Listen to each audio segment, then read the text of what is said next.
मुर्शिद सोना सोना सोना मेरा। इसलिए अपने आप तो पूछा करो कि जे परमात्मा मेरे अंदर ही है, हर जगह वो परमात्मा है, वो मालिक है, क्योंकि कहते हैं ना जर्रे जर्रे च बसिया है, पत्ते पत्ते च बसिया है, कण कण दे अंदर बसिया है, अंदर भी वही है बाहर भी वही है। मानते हैं कि नहीं? हुण बड़ी समझण वाली गल है कि अगर हर जगह वही है तो फिर हाले तक मेरी उहदे नाल मुलाकात क्यों नहीं हुई, हाले तक मेरा कनैक्शन उहदे नाल क्यों नहीं जुड़िया? ऐसी की कमी है मेरे अंदर, ऐसी केड़ी रुकावट है जो हाले तक मैनू अपने मालिक का दीदार नहीं होया, या अपने वो परमानंद नाल नहीं मैं जुड़िया जो कि मेरे रोम रोम च वसदा है, हर जगह वसदा है। क्योंकि इत्थे याद रखना कि जदों एक क्वेश्चन अपने आप ना करांगे ना कि वो केड़ी कमी है मेरे अंदर, वो केड़ी बुराई है मेरे अंदर जिहड़ी मैनू मेरे मालिक नाल मिलन नहीं दे रही, जदों ये सवाल अपने आप नाल करांगे तो फिर याद रखो तुहानू अंदरों कई जवाब मिलने शुरू हो जाणगे। समझदे हो कि नहीं? पर इंसान कदी अपने आप नाल सवाल नहीं करता, कदी अपने आप नूं पुछदा नहीं है कि जिहड़ा मेरे अंदर ही वसदा है फिर भी हाले तक मैं उन्हें देख क्यों नहीं पाता, कित्थे है मेरे अंदर कमी। और जदों इंसान ये सवाल अपने आप नूं पुछदा है तो फिर उहदे कई जवाब अंदरों आने शुरू हो जाते हैं। जरा सोचो, अगर तुसीं अपने आप नूं पुछो ना हुण मेरे अंदर की कमी है कि जिहड़ा हाले तक मैनू मेरा मालिक नहीं मिलिया, वो परमानंद नहीं मैनू अंदरों प्राप्त होया, मैं परम शांति तक क्यों नहीं पहुंचिया, परम सुख तक क्यों नहीं पहुंचिया, की कमी है मेरे अंदर? तो फिर तुसीं आप ही देखोगे कि किसी दूसरे नूं दस्सण दी लोड़ नहीं पेगी। जदों तुसीं अपने आप नाल क्वेश्चन करोगे, सवाल करोगे तो तुहानू अपने आप ही वो सारियां चीज़ां नज़र आनियां शुरू हो जाणगियां कि आ भी मेरे अंदर कमी है, आ भी मेरे अंदर कमी है, आ भी कमी है, मैं इदां नहीं करदा, मैं उदां नहीं करदा। वो सारी लिस्ट बन जाएगी तुहाडे अंदर। पर हुण तुसीं करना की है? जदों लिस्ट बने अपने आप नूं महसूस होवे कि मेरे अंदर आ कमियां है, तो फिर हुण शुरुआत की करनी है कि जिहड़ी कमी सानू नज़र आई है ना, हुण असीं कोशिश करनी है एक एक करके उस कमी नूं दूर करन दी। और जदों असीं अपनी वो कमियां हटांदे चले जावांगे तो समझ लो कमियां एक पर्दे की तरह है कि जिस तरह इदां समझ लो कि एक बंदे अंदर 7 कमियां है तो समझ लो ओहदे और परमात्मा के दरमियान 7 पर्दे है। हुण एक एक पर्दा हटता चला जाएगा, एक कमी दूर होएगी, एक पर्दा हटिया 6 रह गईयां। ये उदाहरण दे रहे हैं तुहानू, कमियां ज़्यादा भी हो सकदियां, घट भी हो सकदियां, पर जिद्दां जिद्दां ये कमी हटती जाएगी, ये पर्दा हटता चला जाएगा, एक समा आएगा, एक टाइम आएगा जदों वो परमात्मा, वो प्रभु, वो परमानंद नाल साडी मुलाकात हो जाएगी। वो अवस्था साडी हो जाएगी कि जिथे फिर सारियां चिंतावां, सारियां फिक्रां खत्म हो जाएंगियां, बस जीवन च आनंद ही होएगा, जीवन च सुकून होएगा, जीवन च शांति होएगी। इसलिए समझना जरा सारियां ने कि क्वेश्चन करो अपने आप नाल, जदों वेले बैठो तो फिर पूछो अपने आप नूं कि मेरे अंदर की कमी है, या फिर दूसरा सवाल पूछो कि मैनू की करना चाहिए है ताकि मैं अपनी मंजिल तक पहुंच सका। तो उहदे भी तुहानू कई जवाब अंदरों आने शुरू हो जाणगे। वो जवाब कित्थों आणगे? क्योंकि सब तो बड़ी ताकत तुहाडे अंदर ही बैठी है जो तुहाडीआं कमियां नू भी जानदी है तो तुहाडे गुणां नू भी जानदी है। समझदे हो कि नहीं? पर कदी असीं उहनू सवाल ही नहीं करदे, उहनू पुछदे ही नहीं है कदी। नहीं तो तुसीं देखोगे सवाल करोगे तो तुहाडी अंतर आत्मा जवाब देगी कि भाई आ तेरे अंदर हाले कमी है, इसदा सुधार करना है। और फिर उन्होंने जानो, पहचानो और कोशिश करो उन्होंने दूर करने की। फिर तुहानू कामयाब होने तो कोई नहीं रोक सकता। जरा समझना सारिਆਂ ने। इसलिए मालका ने जो 11 नियम दिते, जो वसीयतनामे अंदर 11 असूल मालका ने लिखे और सानू कहा बेटा इन्हां ते अमल करना है, अगर इन्हां ते अमल करेगा तो जिंदगी च सब कुछ आएगा।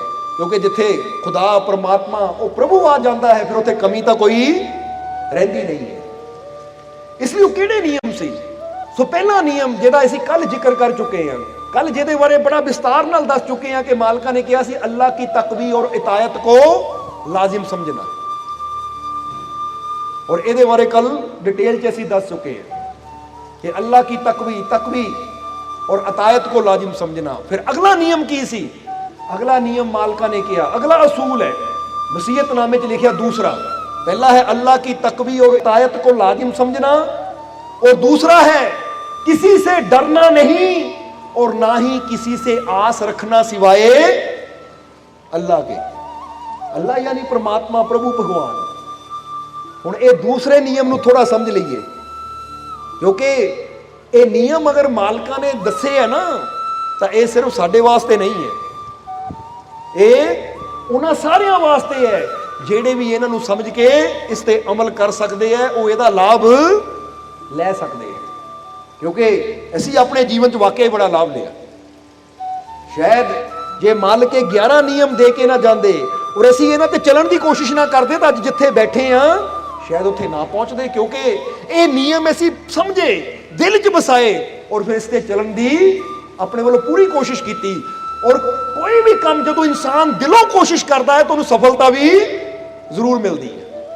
इसलिए तुसी भी ये सोचो, क्योंकि जिदा बंदा कहता है ना कि जे एक इंसान एक कर्म करके इत्थे तक पहुंच सकता है, तो फिर मैं भी अगर कोशिश करा तो मैनू भी ये ऊंचाई, ये कामयाबी, ये सफलता मिल सकती है।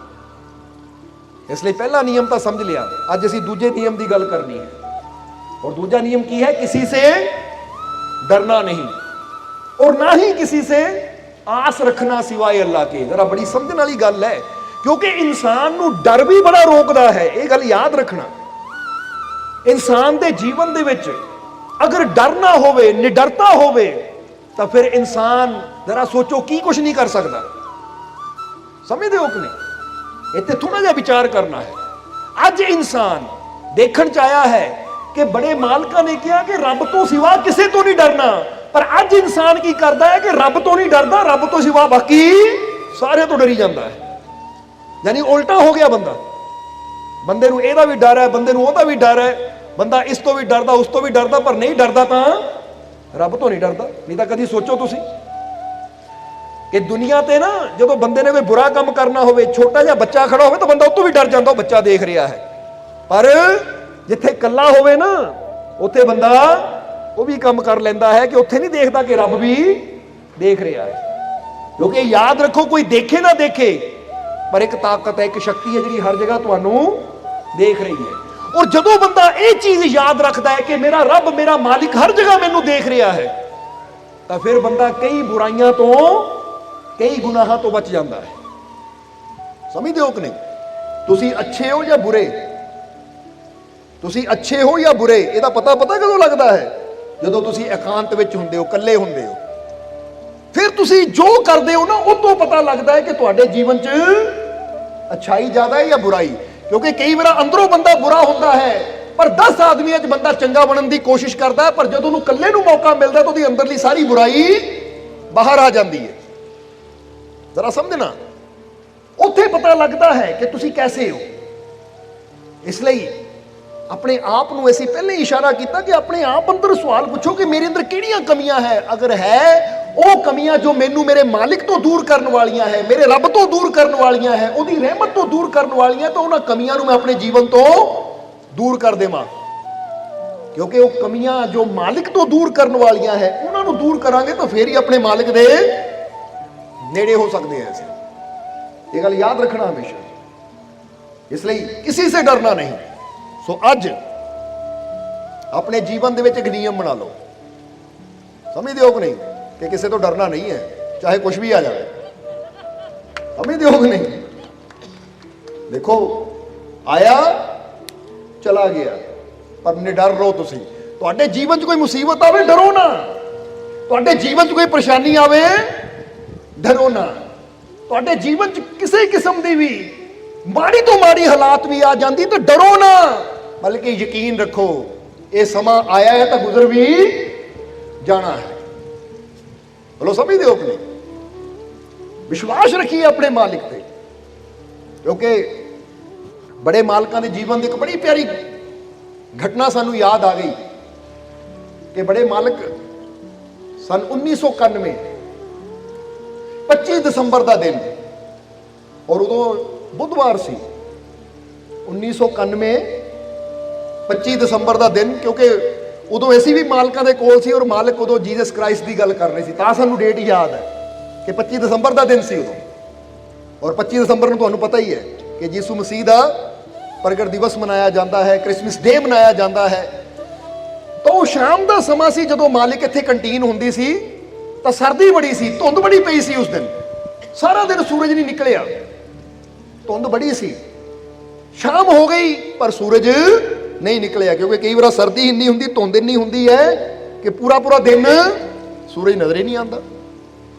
ਔਰ 1991 25 ਦਸੰਬਰ ਅਗਲੇ ਦਿਨ ਵੀਰਵਾਰ ਸੀ, ਔਰ ਵੀਰਵਾਰ ਤੋਂ ਇੱਕ ਦਿਨ ਪਹਿਲਾਂ ਕੁਝ ਸੇਵਾਦਾਰ ਵੀ ਆ ਜਾਂਦੇ ਸੀ, ਕਿਉਂਕਿ ਪਤਾ ਅਗਲੇ ਦਿਨ ਸਤਸੰਗ ਹੋਣਾ ਹੈ, ਸੰਗਤ ਆਣੀ ਹੈ, ਲੰਗਰ ਦੀ ਤਿਆਰੀ ਕਰਨੀ ਹੈ, ਤਾਂ ਕੁਝ ਜੀਵ ਵੀ ਇੱਕ ਦਿਨ ਪਹਿਲਾਂ ਆ ਜਾਂਦੇ ਸੀ। ਸੋ ਕੁਝ ਜੀਵ ਆਏ ਹੋਏ ਸੀ, ਸੇਵਾਦਾਰ ਵੀ ਸੀ। ਤਾਂ ਮਾਲਕ ਇੱਥੇ ਕੰਟੀਨ 'ਚ ਉਹਨਾਂ ਨੇ ਅੱਗ ਬਾਲੀ ਹੋਈ ਸੀ, ਔਰ ਮਾਲਕ ਅੱਗ ਸੇਕ ਰਹੇ ਆ, ਤਾਂ ਨਾਲ ਸੰਗਤ ਦੇ ਚੰਦ ਜੀਵ ਤਾਂ ਸੇਵਾਦਾਰ ਵੀ ਬੈਠੇ ਹੋਏ ਆ, ਕਿਉਂਕਿ ਇਦਾਂ ਮਾਲਕ ਬਹਿ ਜਾਂਦੇ ਸੀ। ਜਿਹੜੇ ਪੁਰਾਣੇ ਜੀਵ ਹੈ, ਬੜੇ ਮਾਲਕਾਂ ਦੇ ਸਮੇਂ ਉਹਨਾਂ ਨੂੰ ਪਤਾ ਕਿ ਇੱਥੇ ਕੰਟੀਨ ਹੁੰਦੀ ਸੀ। ਦੇਖੀਏ ਕਿਸੇ ਨੇ, ਕਿਸੇ ਪੁਰਾਣੇ ਜੀਵ ਨੇ ਹੱਥ ਖੜਾ ਕਰੋ, ਕਿਹਨੂੰ ਕਿਹਨੂੰ ਪਤਾ ਹੈ? ਦੇਖੋ ਕਾਫੀ ਜੀਵ ਹੈ ਕਿ ਫਿਰ ਮਾਲਕ ਉੱਥੇ ਬਹਿ ਜਾਂਦੇ ਹੁੰਦੇ ਸੀ ਆਪਣੇ ਜੀਵਾਂ ਨੂੰ ਲੈ ਕੇ, ਨਾਲੇ ਅੱਗ ਸੇਕਣੀ, ਤਾਂ ਨਾਲੇ ਆਪਣੇ ਮਾਲਕਾਂ ਨੇ ਕਹਿਣਾ ਕਿ ਚਲੋ ਨਾਲੇ ਆਪਣੇ ਯਾਰ ਦਾ ਜ਼ਿਕਰ ਕਰਦੇ ਆ, ਨਾਲੇ ਬਹਿ ਕੇ ਅੱਗ ਸੇਕਦੇ ਆ। ਜਰਾ ਸਮਝਣਾ। ਔਰ ਕੰਟੀਨ ਦੇ ਵਿੱਚ ਫਿਰ ਗਰਮ ਗਰਮ ਚਾਹ ਵੀ ਪਿਲਾ ਦਿੰਦੇ ਸੀ। ਔਰ ਗੱਲ ਸੁਣੋ, ਇਹ ਸਮਝ ਲਓ ਤੁਸੀਂ ਵੀ ਕਿ ਚਾਹ ਵੀ ਉਹਨਾਂ ਨੂੰ ਮਿਲਦੀ ਹੈ ਜਿਹੜੇ ਅੰਦਰ ਚਾਹ ਹੋਵੇ, ਚਾਹ ਯਾਨੀ ਚਾਹਤ ਹੋਵੇ, ਪ੍ਰੇਮ ਹੋਵੇ। ਫਿਰ ਉਹਨਾਂ ਦੇ ਉੱਤੇ ਹੀ ਉਹ ਫਕੀਰਾਂ ਦੀ ਉਹ ਰਹਿਮਤ, ਯਾਨੀ ਉਹਨੂੰ ਚਾਹ ਨਹੀਂ ਕਹਿ ਸਕਦੇ, ਉਹ ਰਹਿਮਤ ਹੀ ਕਹਿ ਸਕਦੇ ਹਾਂ ਅਸੀਂ, ਸਮਝਦੇ ਹੋ? ਇਸ ਲਈ ਉਸ ਦਿਨ ਜਦੋਂ ਕ੍ਰਿਸਮਸ ਦਾ ਦਿਨ ਸੀ ਔਰ ਬੜੇ ਮਾਲਕ ਸ਼ਾਮ ਨੂੰ ਬੈਠੇ ਹੋਏ ਹੈ, ਸੂਰਜ ਡੁੱਬ ਚੁੱਕਾ ਹੈ, ਸਰਦੀ ਬੜੀ ਹੈ, ਧੁੰਦ ਪਈ ਹੋਈ ਹੈ, ਅੱਗ ਬਲ ਰਹੀ ਹੈ, ਮਾਲਕ ਆਪਣੇ ਆਸਨ ਤੇ ਬੈਠੇ, ਤਾਂ ਸੰਗਤ ਦੇ ਜੀਵ ਸੇਵਾਦਾਰ ਕੋਲ ਬੈਠੇ ਹੈ। ਤਾਂ ਉਸ ਵੇਲੇ ਅਸੀਂ ਵੀ ਮਾਲਕਾਂ ਕੋਲ ਆ ਗਏ, ਔਰ ਮਾਲਕਾਂ ਨੇ ਸਾਨੂੰ ਉਠਾ ਕੇ ਆਪਣੀ ਗੋਦ 'ਚ ਬਿਠਾ ਲਿਆ। ਔਰ ਗੱਲ ਕੀ ਚੱਲ ਪਈ ਕਿ ਮਾਲਕਾਂ ਦਾ ਸੇਵਾਦਾਰ ਠਾਕੁਰ ਮਲਕੀਤ, ਜੋ ਕਿ ਅੰਬ, ਜਿੱਥੇ ਤੁਸੀਂ ਦੇਖਦੇ ਹੋ ਨਾ ਅੰਬ ਦਰਬਾਰ ਹੈ, ਉੱਥੇ ਦਾ ਰਹਿਣ ਵਾਲਾ ਸੀ ਉਹ, ਕਿਉਂਕਿ ਉਹਨਾਂ ਦੀ ਬੇਨਤੀ ਤੇ ਹੀ ਮਾਲਕਾਂ ਨੇ ਉਹ ਅੰਬ ਦਰਬਾਰ ਦਾ ਨਿਰਮਾਣ ਕੀਤਾ। ਤਾਂ ਉਹਨਾਂ ਨੇ ਜਦੋਂ ਬੜੇ ਮਾਲਕ ਬੈਠੇ, ਸਾਰੀ ਸੰਗਤ ਬੈਠੀ ਹੈ, ਤਾਂ ਸੇਵਾਦਾਰ ਠਾਕੁਰ ਮਲਕੀਤ ਮਾਲਕਾਂ ਨੂੰ ਕਹਿਣ ਲੱਗਾ ਕਿ ਮਾਲਕੋ ਅੱਜ ਤਾਂ ਧੁੰਦ ਹੀ ਬੜੀ ਸੀ, ਅੱਜ ਧੁੰਦ ਹੀ ਬੜੀ ਸੀ, ਅੱਜ ਤਾਂ ਸੂਰਜ ਦੇ ਵੀ ਦਰਸ਼ਨ ਨਹੀਂ ਹੋਏ। ਯਾਨੀ ਕਹਿਣ ਦਾ ਮਤਲਬ ਅੱਜ ਸੂਰਜ ਵੀ ਨਿਕਲਿਆ ਹੀ ਨਹੀਂ, ਬੜੀ ਧੁੰਦ ਹੈ। ਤਾਂ ਉਸ ਵੇਲੇ ਮਾਲਕਾਂ ਨੇ ਹੱਸ ਕੇ ਕਿਹਾ, ਜ਼ਰਾ ਧਿਆਨ ਦੇਣ ਵਾਲੀ ਗੱਲ ਹੈ, ਕਿਉਂਕਿ ਫਕੀਰਾਂ ਦੀ ਹਰ ਗੱਲ ਦੇ ਵਿੱਚ ਇੱਕ ਰਮਜ ਹੁੰਦੀ ਹੈ। ਤਾਂ ਹੀ ਤਾਂ ਕਹਿੰਦੇ ਹੈ ਕਿ ਜਿਹੜਾ ਉਹ ਰਮਜ ਨੂੰ ਸਮਝ ਲੈਂਦਾ ਨਾ, ਫਿਰ ਉਹਦੇ ਜੀਵਨ ਦੀਆਂ ਟੈਨਸ਼ਨਾਂ, ਪਰੇਸ਼ਾਨੀਆਂ, ਤਕਲੀਫਾਂ, ਦੁੱਖ ਸਾਰੇ ਦੂਰ ਹੋ ਜਾਂਦੇ ਹੈ। ਜਦੋਂ ਠਾਕੁਰ ਮਲਕੀਤ ਨੇ ਕਿਹਾ ਕਿ ਮਾਲਕੋ ਅੱਜ ਤਾਂ ਸੂਰਜ ਦੇ ਵੀ ਦਰਸ਼ਨ ਨਹੀਂ ਹੋਏ, ਸੂਰਜ ਵੀ ਨਹੀਂ ਨਿਕਲਿਆ, ਧੁੰਦ ਹੀ ਬੜੀ ਪਈ ਹੋਈ ਹੈ, ਤਾਂ ਮਾਲਕੋ ਕੀ ਕੱਲ ਨੂੰ ਵੀ ਧੁੰਦ ਰਹਿਣੀ ਹੈ? ਤਾਂ ਉਸ ਵੇਲੇ ਮਾਲਕ ਕਹਿੰਦੇ, ਜਰਾ ਸਮਝਣਾ, ਹੱਸ ਕੇ ਮਾਲਕ ਕਹਿਣ ਲੱਗੇ ਕਿ ਇਹ ਜੀਵਨ ਵੀ ਨਾ ਇਸ ਦਿਨ ਦੀ ਤਰ੍ਹਾਂ ਹੀ ਹੈ, ਇਹ ਜੀਵਨ ਵੀ ਇਸ ਦਿਨ ਦੀ ਤਰ੍ਹਾਂ ਹੀ ਹੈ, ਪਰ ਕੀ ਅੱਜ ਧੁੰਦ ਹੈ ਇਹ ਸੋਚ ਕੇ ਸੂਰਜ ਕੱਲ ਨੂੰ ਨਿਕਲੇਗਾ ਜਾਂ ਨਹੀਂ? ਜ਼ਰਾ ਸਮਝਣਾ ਇਸ ਚੀਜ਼ ਨੂੰ ਕਿ ਸੂਰਜ ਕੱਲ ਨੂੰ ਫਿਰ ਨਿਕਲੇਗਾ। ਉਹ ਇਹ ਨਹੀਂ ਸੋਚੇਗਾ ਕਿ ਕੱਲ ਇੰਨੀ ਧੁੰਦ ਸੀ, ਮੈਂ ਨਿਕਲਿਆ ਪਰ ਧੁੰਦ ਨੇ ਮੈਨੂੰ ਲੁਕੋ ਲਿਆ, ਮੇਰੀ ਰੋਸ਼ਨੀ ਨੂੰ ਫੈਲਣ ਨਹੀਂ ਦਿੱਤਾ ਜਾਂ ਮੈਨੂੰ ਚਮਕਣ ਨਹੀਂ ਦਿੱਤਾ। ਇਸ ਡਰ ਨਾਲ ਇਹ ਨਹੀਂ ਹੋਣਾ ਕਿ ਸੂਰਜ ਨੇ ਨਿਕਲਣਾ ਨਹੀਂ ਹੈ, ਸੂਰਜ ਦੁਬਾਰਾ ਫਿਰ ਕੱਲ ਨੂੰ ਨਿਕਲੇਗਾ ਇੱਕ ਨਈ ਰੋਸ਼ਨੀ ਲੈ ਕੇ, ਨਈ ਕਿਰਨਾਂ ਦੇ ਨਾਲ, ਨਏ ਪ੍ਰਕਾਸ਼ ਦੇ ਨਾਲ ਸੂਰਜ ਕੱਲ ਨੂੰ ਨਿਕਲੇਗਾ ਔਰ ਇਦਾਂ ਚਮਕੇਗਾ ਕਿ ਸਾਰੀ ਧੁੰਦ ਛੱਡ ਜਾਏਗੀ ਔਰ ਦਿਨ ਸਾਫ਼ ਹੋ ਜਾਏਗਾ। ਇਸ ਲਈ ਕੱਲ ਨੂੰ ਮਾਲਕ ਕਹਿੰਦੇ ਸੂਰਜ ਨਿਕਲੇਗਾ ਔਰ ਨਵੀਂ ਰੋਸ਼ਨੀ ਲੈ ਕੇ, ਨਵੀਆਂ ਕਿਰਨਾਂ ਲੈ ਕੇ, ਨਵਾਂ ਪ੍ਰਕਾਸ਼ ਲੈ ਕੇ ਨਿਕਲੇਗਾ, ਇਸ ਚਿੰਤਾ ਤੋਂ ਬਿਨਾ, ਇਸ ਡਰ ਤੋਂ ਬਿਨਾ ਕਿ ਕੱਲ ਧੁੰਦ ਸੀ ਮੈਂ ਨਿਕਲ ਨਹੀਂ ਪਾਇਆ। ਜ਼ਰਾ ਸਮਝਣਾ, ਕੱਲ ਨੂੰ ਨਿਕਲੇਗਾ ਸੂਰਜ, ਜ਼ਰੂਰ ਨਿਕਲੇਗਾ, ਪਰ ਇਹ ਸਾਨੂੰ ਇਹ ਵੀ ਸਿੱਖਿਆ ਦਿੰਦਾ ਹੈ ਕਿ ਤੁਹਾਡੇ ਜੀਵਨ 'ਚ ਦੁੱਖਾਂ ਦੀ ਧੁੰਦ ਜਿੰਨੀ ਮਰਜ਼ੀ ਹੋਵੇ, ਪਰੇਸ਼ਾਨੀਆਂ ਦੀ ਧੁੰਦ ਜਿੰਨੀ ਮਰਜ਼ੀ ਹੋਵੇ, ਕਦੀ ਨਿਰਾਸ਼ ਨਾ ਹੋਵੋ, ਉਦਾਸ ਨਾ ਹੋ। ਤੁਸੀਂ ਵੀ ਇਹ ਵਿਸ਼ਵਾਸ ਰੱਖੋ ਕਿ ਮੇਰੇ ਜੀਵਨ 'ਚ ਵੀ ਮਾਲਕ ਦੀ ਰਹਿਮਤ ਦਾ ਸੂਰਜ ਜ਼ਰੂਰ ਚਮਕੇਗਾ ਔਰ ਮੇਰੇ ਸਾਰੇ ਦੁੱਖਾਂ ਦਾ ਅੰਧਕਾਰ ਧੁੰਦ ਜ਼ਰੂਰ ਛਟੇਗੀ, ਦੂਰ ਹੋਏਗੀ ਔਰ ਮੇਰੇ ਜੀਵਨ 'ਚ ਵੀ ਖੁਸ਼ੀਆਂ ਦਾ ਪ੍ਰਕਾਸ਼ ਆਏਗਾ। ਮਾਲਕ ਕਹਿੰਦੇ ਯਕੀਨ ਰੱਖੋ, ਕਿਉਂਕਿ ਯਕੀਨ ਰੱਖਣ ਵਾਲਾ ਹੀ ਖੁਸ਼ੀਆਂ ਤੱਕ ਪਹੁੰਚਦਾ ਹੈ। ਇਸ ਲਈ ਅੱਜ ਤੁਹਾਡੇ ਜੀਵਨ 'ਚ ਜਿੰਨੀ ਮਰਜ਼ੀ ਮੁਸ਼ਕਿਲਾਂ ਦੀ ਧੁੰਦ ਹੋਵੇ, ਜਿੰਨੀ ਮਰਜ਼ੀ ਮੁਸ਼ਕਿਲਾਂ ਦੀ ਪਰੇਸ਼ਾਨੀ ਹੋਵੇ ਕਿ ਮੈਂ ਬਹੁਤ ਔਖਾ ਟਾਈਮ ਦੇਖ ਰਿਹਾ ਹਾਂ, ਕਿ ਮੇਰੇ ਜੀਵਨ 'ਚ ਬੜੀ ਦੁੱਖਾਂ ਦੀ ਧੁੰਦ ਹੈ, ਤਾਂ ਯਾਦ ਰੱਖੋ ਉਹਦੀ ਰਹਿਮਤ ਦਾ ਸੂਰਜ ਜ਼ਰੂਰ ਨਿਕਲੇਗਾ, ਜ਼ਰੂਰ ਚਮਕੇਗਾ। ਔਰ ਵਾਕਈ ਅਗਲੇ ਦਿਨ ਵੀਰਵਾਰ ਸੀ 26 ਤਰੀਕ, ਔਰ ਜਦੋਂ ਸਵੇਰ ਹੋਈ ਤਾਂ ਉਸ ਵੇਲੇ ਸੂਰਜ ਨਿਕਲਿਆ ਵੀ, ਚਮਕਿਆ ਵੀ, ਔਰ ਸਾਰਿਆਂ ਨੇ ਉਹ ਦਿਨ ਦਾ ਆਨੰਦ ਵੀ ਲਿਆ। ਇਹ ਇਸ਼ਾਰੇ ਹੁੰਦੇ ਹੈ, ਕਿਉਂਕਿ ਇੱਥੇ ਧੁੰਦ ਜਾਂ ਸੂਰਜ ਦੀ ਗੱਲ ਨਹੀਂ ਹੈ, ਇੱਥੇ ਸਾਡੇ ਜੀਵਨ ਦੀ ਗੱਲ ਹੈ। ਮਾਲਿਕ ਸਾਨੂੰ ਸਮਝਾਉਣਾ ਕੀ ਚਾਹੁੰਦੇ ਹੈ ਕਿ ਬੰਦਾ ਕਈ ਵਾਰ ਕਹਿ ਦਿੰਦਾ ਹੈ ਕਿ ਮੈਂ ਤਾਂ ਜੀਵਨ 'ਚ ਦੁੱਖ ਹੀ ਦੁੱਖ ਦੇਖੇ ਹੈ, ਪਰੇਸ਼ਾਨੀਆਂ ਹੀ ਪਰੇਸ਼ਾਨੀਆਂ ਦੇਖੀਆਂ ਹੈ, ਤੇ ਅਸੀਂ ਇੱਥੇ ਉਹਨਾਂ ਜੀਵਨ ਨੂੰ ਇਸ਼ਾਰਾ ਕਰਨਾ ਚਾਹੁੰਦੇ ਆ ਕਿ ਅਗਰ ਪਰੇਸ਼ਾਨੀਆਂ, ਤਕਲੀਫਾਂ, ਦੁੱਖਾਂ ਦੀ ਧੁੰਦ ਨੇ ਤੁਹਾਡੇ ਜੀਵਨ ਨੂੰ ਘੇਰਿਆ ਹੋਇਆ ਨਾ, ਕੋਹਰਾ ਛਾਇਆ ਹੋਇਆ ਹੈ, ਤਾਂ ਕਦੀ ਨਿਰਾਸ਼ ਨਾ ਹੋਵੋ, ਕਿਉਂਕਿ ਧੁੰਦ ਸਦਾ ਨਹੀਂ ਰਹੇਗੀ। ਨਹੀਂ ਤਾਂ ਜ਼ਰਾ ਸੋਚੋ ਕਿੰਨੇ ਕੁ ਦਿਨ ਧੁੰਦ ਰਹਿੰਦੀ ਹੈ? ਇੱਕ ਦਿਨ, 2 ਦਿਨ, 4 ਦਿਨ, 5 ਦਿਨ, ਫਿਰ ਆਖਿਰ ਟਾਈਮ ਆਉਂਦਾ ਹੈ ਕਿ ਧੁੰਦ ਹਟਦੀ ਹੈ ਔਰ ਸੂਰਜ ਦਾ ਪ੍ਰਕਾਸ਼ ਚਾਰੋਂ ਤਰਫ ਫੈਲ ਜਾਂਦਾ ਹੈ। ਇਸੇ ਤਰ੍ਹਾਂ ਤੁਸੀਂ ਵੀ ਇਹ ਵਿਸ਼ਵਾਸ ਰੱਖਣਾ ਹੈ, ਯਕੀਨ ਰੱਖਣਾ ਹੈ, ਘਬਰਾਣਾ ਨਹੀਂ ਹੈ, ਡਰਨਾ ਨਹੀਂ ਹੈ, ਚਿੰਤਾ ਨਹੀਂ ਕਰਨੀ, ਬਲਕਿ ਯਕੀਨ ਰੱਖਣਾ ਹੈ, ਇਹ ਵਿਸ਼ਵਾਸ ਰੱਖਣਾ ਹੈ ਕਿ ਅੱਜ ਜੇ ਮੇਰੇ ਜੀਵਨ 'ਚ ਪਰੇਸ਼ਾਨੀ ਹੈ, ਤਕਲੀਫ ਹੈ, ਦੁੱਖ ਹੈ, ਅੰਧਕਾਰ ਹੈ ਜਾਂ ਧੁੰਦ ਹੈ, ਤਾਂ ਮੈਨੂੰ ਆਪਣੇ ਮਾਲਿਕ ਤੇ ਪੂਰਾ ਯਕੀਨ ਹੈ ਕਿ ਮੇਰੇ ਜੀਵਨ 'ਚ ਵੀ ਖੁਸ਼ੀਆਂ ਦੀ ਰੌਸ਼ਨੀ ਜ਼ਰੂਰ ਚਮਕੇਗੀ, ਪ੍ਰਕਾਸ਼ ਹੋਏਗਾ ਔਰ ਮੇਰਾ ਜੀਵਨ ਵੀ ਆਨੰਦ ਨਾਲ ਭਰਪੂਰ ਹੋ ਜਾਏਗਾ। ਇਹਨੂੰ ਕਹਿੰਦੇ ਵਿਸ਼ਵਾਸ, ਇਹਨੂੰ ਕਹਿੰਦੇ ਹੈ ਉਮੀਦ। ਔਰ ਇੱਕ ਗੱਲ ਹਮੇਸ਼ਾ ਯਾਦ ਰੱਖੋ ਕਿ ਜਦੋਂ ਇਹ ਉਮੀਦ ਹੈ, ਵਿਸ਼ਵਾਸ ਅਸੀਂ ਆਪਣੇ ਮਾਲਿਕ ਨਾਲ ਜੋੜ ਦਿੰਦੇ ਆ ਨਾ, ਤਾਂ ਉਹ ਫਿਰ ਕਦੀ ਇਹਨੂੰ ਟੁੱਟਣ ਨਹੀਂ ਦਿੰਦਾ। ਇਸ ਲਈ बड़े मालिकों का यह वचन याद रखना कि किसी से डरना नहीं और ना ही किसी से आस रखना सिवाय अल्लाह के। अल्लाह यानी वो रब, वो परमात्मा, वो प्रभु। क्योंकि अज बंदा कई जगह ते आस रख के बैठा है। कई बार अजीब देखते आते साडे को बेनती करते कि मालिको साडी वो हैल्प नहीं करता, साडी वो मदद नहीं करता, अगर वो साडी हैल्प कर दे फिर असीं कामयाब हो जाइए। वो साडे बच्चों बारे नहीं सोचता, वो फलाने का चाचा बाहर बैठा कनेडा च, वो कृपा करो बच्चों बारे सोचे कुछ। मेरा समझना इत्थे एक छोटी जी कहानी सानू याद आ गई। अगर वो कहानी नूं असीं समझ लईए ना, तो साडी जिंदगी च कई जिहड़ियां साडीआं इदां दीआं उम्मीदां है ना, आसां असीं बेकार च रखियां होईयां है, वो सानू पता लग जाएगा कि आस रखनी कित्थों चाहीदी है। कि एक बार ना इत्थे गल बड़ी समझण वाली है कि एक बजुर्ग, बिरध बजुर्ग है, उसकी पत्नी बीमार हो गई, उसकी तबीयत ज़्यादा खराब हो गई। जदों तबीयत ज़्यादा खराब हुई, डॉक्टर को लैके गया, तो जदों डॉक्टर नूं चेक कराया तो डॉक्टर ने कहा भी ऑपरेशन करना पैना है और खर्चा 50,000 के करीब है। तो बजुर्ग इन्ना गरीब सी, दिहाड़ीदार बंदा, बड़ा परेशान होया कि 50,000 का खर्चा है। हुण 50,000 का खर्चा, हुण उन्हें सोचा कि मैं बिरध भी हाँ, गरीब भी हाँ, तो इस हालात में किसी ने मैनू उधार तो देना नहीं है। क्योंकि उधार भी बंदा कोई जंग होवे, युवान होवे तो बंदा दे दिंदा कि मेहनत करके मोड़ देगा, तो बजुर्ग नूं किहना देना है। इसलिए उन्हें की कीता कि सीधा चला गया, कहते भगवान दे मंदिर च, भगवान दे मंदिर च गया, हथ जोड़ ले और भगवान नूं प्रार्थना करन लगा कि ऐ परमात्मा, ऐ प्रभु मेरी मदद कर, मेरी हेल्प कर, यानी मेरी सहायता कर। हुण जदों बेनती वो कर रहा है अपने मालिक दे अगे, परमात्मा दे अगे, प्रभु दे अगे, तो देखो बेनती परमात्मा अगे हुंदी पर जरिया वो परमात्मा किद्दां बना दिंदा है। समझदे हो? हुण इत्थों पता लगता है कि जदों प्रार्थना कर रहा सी, रो के प्रार्थना कर रहा सी कि मेरी पत्नी दी जिंदगी का सवाल है, ऐ मेरे परमात्मा, ऐ प्रभु, ऐ भगवान मेरी मदद कर। हुण जदों बेनती कर रहा सी तो उत्थों दी एक सेठ गुजर रहा सी, बहुत धनी सेठ सी, वो भी पूजा करन आया सी। जदों उन्हें सुनिया बजुर्ग नूं बोलदियां तो सेठ दे मन च दया आई। सेठ गया बजुर्ग दे कोल और जाके बजुर्ग दे कंधे ते हथ रखिया, कहंदा बजुर्गो किन्ने पैसे की लोड़ है? बजुर्ग कहंदा जी 50,000। उस सेठ ने 50,000 जेब चों कढ़िया और बजुर्ग के हाथे रखता कि लो अपनी जरूरत पूरी करो।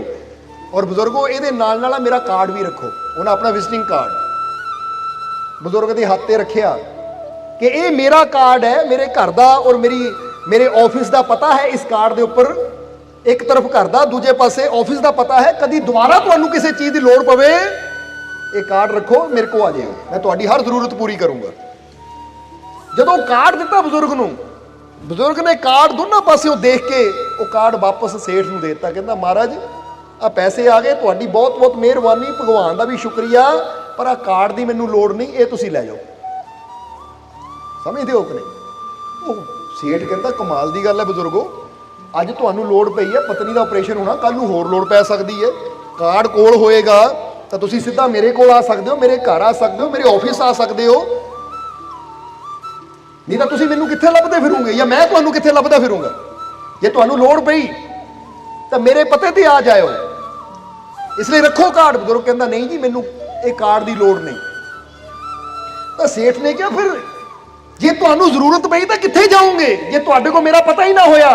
तो उसले बजुर्ग ने कहा जाना कित्थे है, जिथे हुण आके प्रार्थना की है उत्थे फिर आके प्रार्थना कर दो, जिहड़ा हुण तुहाडे दिल च बस के मैनूं दे सकदा है, वो फिर किसी के दिल च बस के मैनूं दे देगा। जे मैं तुहाडा कार्ड रख लिया तो फिर ਇਹਦਾ मतलब मैं तुहाडे ते भरोसा कर लिया, अपने रब ते भरोसा करना छड्ड दिता। अज तुसीं कार्ड दिता, तुहाडे कोल आवां और कल नूं तुसीं ना रहे तो मैनूं कौन देगा। पर यह वो दर है जिहड़ा सदा है और जिन्हें सदा रहना है। जब तक मेरी जिंदगी ये कोई मंगिया तो ये मंगना है, इन्हें आप ही जिदा अज इंतजाम किया कल नूं फिर ये आप ही इंतजाम कर देगा, क्योंकि मेरा भरोसा इसते है, इसते यानी अपने रब ते।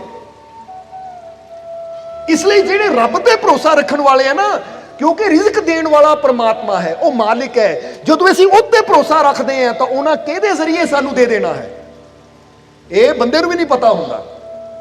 समझदे हो कि नहीं?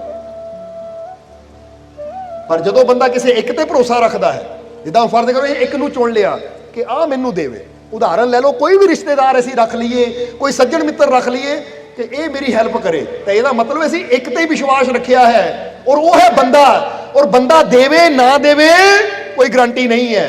पर जदों असीं अपने रब ते विश्वास रखते हैं तो रब सब दे अंदर वसदा है, तो फिर यह भी गल पक्की है जिहड़ा रब ते विश्वास रखता है, रब ने पता नहीं कित्थों किद्दां इंसान की झोली भर देनी है। इसलिए आस रखिए, उम्मीद रखिए तो सिर्फ अपने मालिक ते कि मैनू रिज़्क देण वाला, सबनों रिज़्क देण वाला, मैनू की सारे जगत नूं रिज़्क देण वाला, रोजी देण वाला तो कोई है, और मैनू उस ते यकीन है, उस ते विश्वास है कि जे वो मेरे नाल है तो मैनू कमी कोई आ ही नहीं सकती। इसलिए कहा कि डरो भी उस तो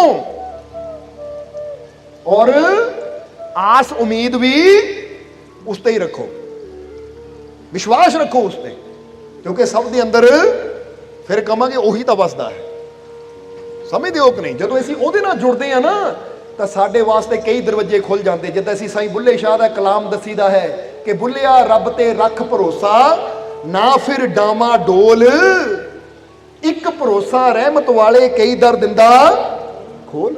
वो कहते एवं डामा डोल होके ना फिरदा, इधर धक्के खा उधर धक्के खा, ना फिर डामा डोल, क्योंकि कई इदा फिरते हैं ना, घूमते हैं, कभी इधर धक्के खाते कभी उधर धक्के खाते हैं। कहते बंदे का हाल उदों डामा डोल होकर धक्के खाण वाला हो जाता जदों अपने रब तो भरोसा करना, अपने रब ते भरोसा करना बंद कर दिंदा है, तो फिर उन्होंने धक्के ही पैंदे।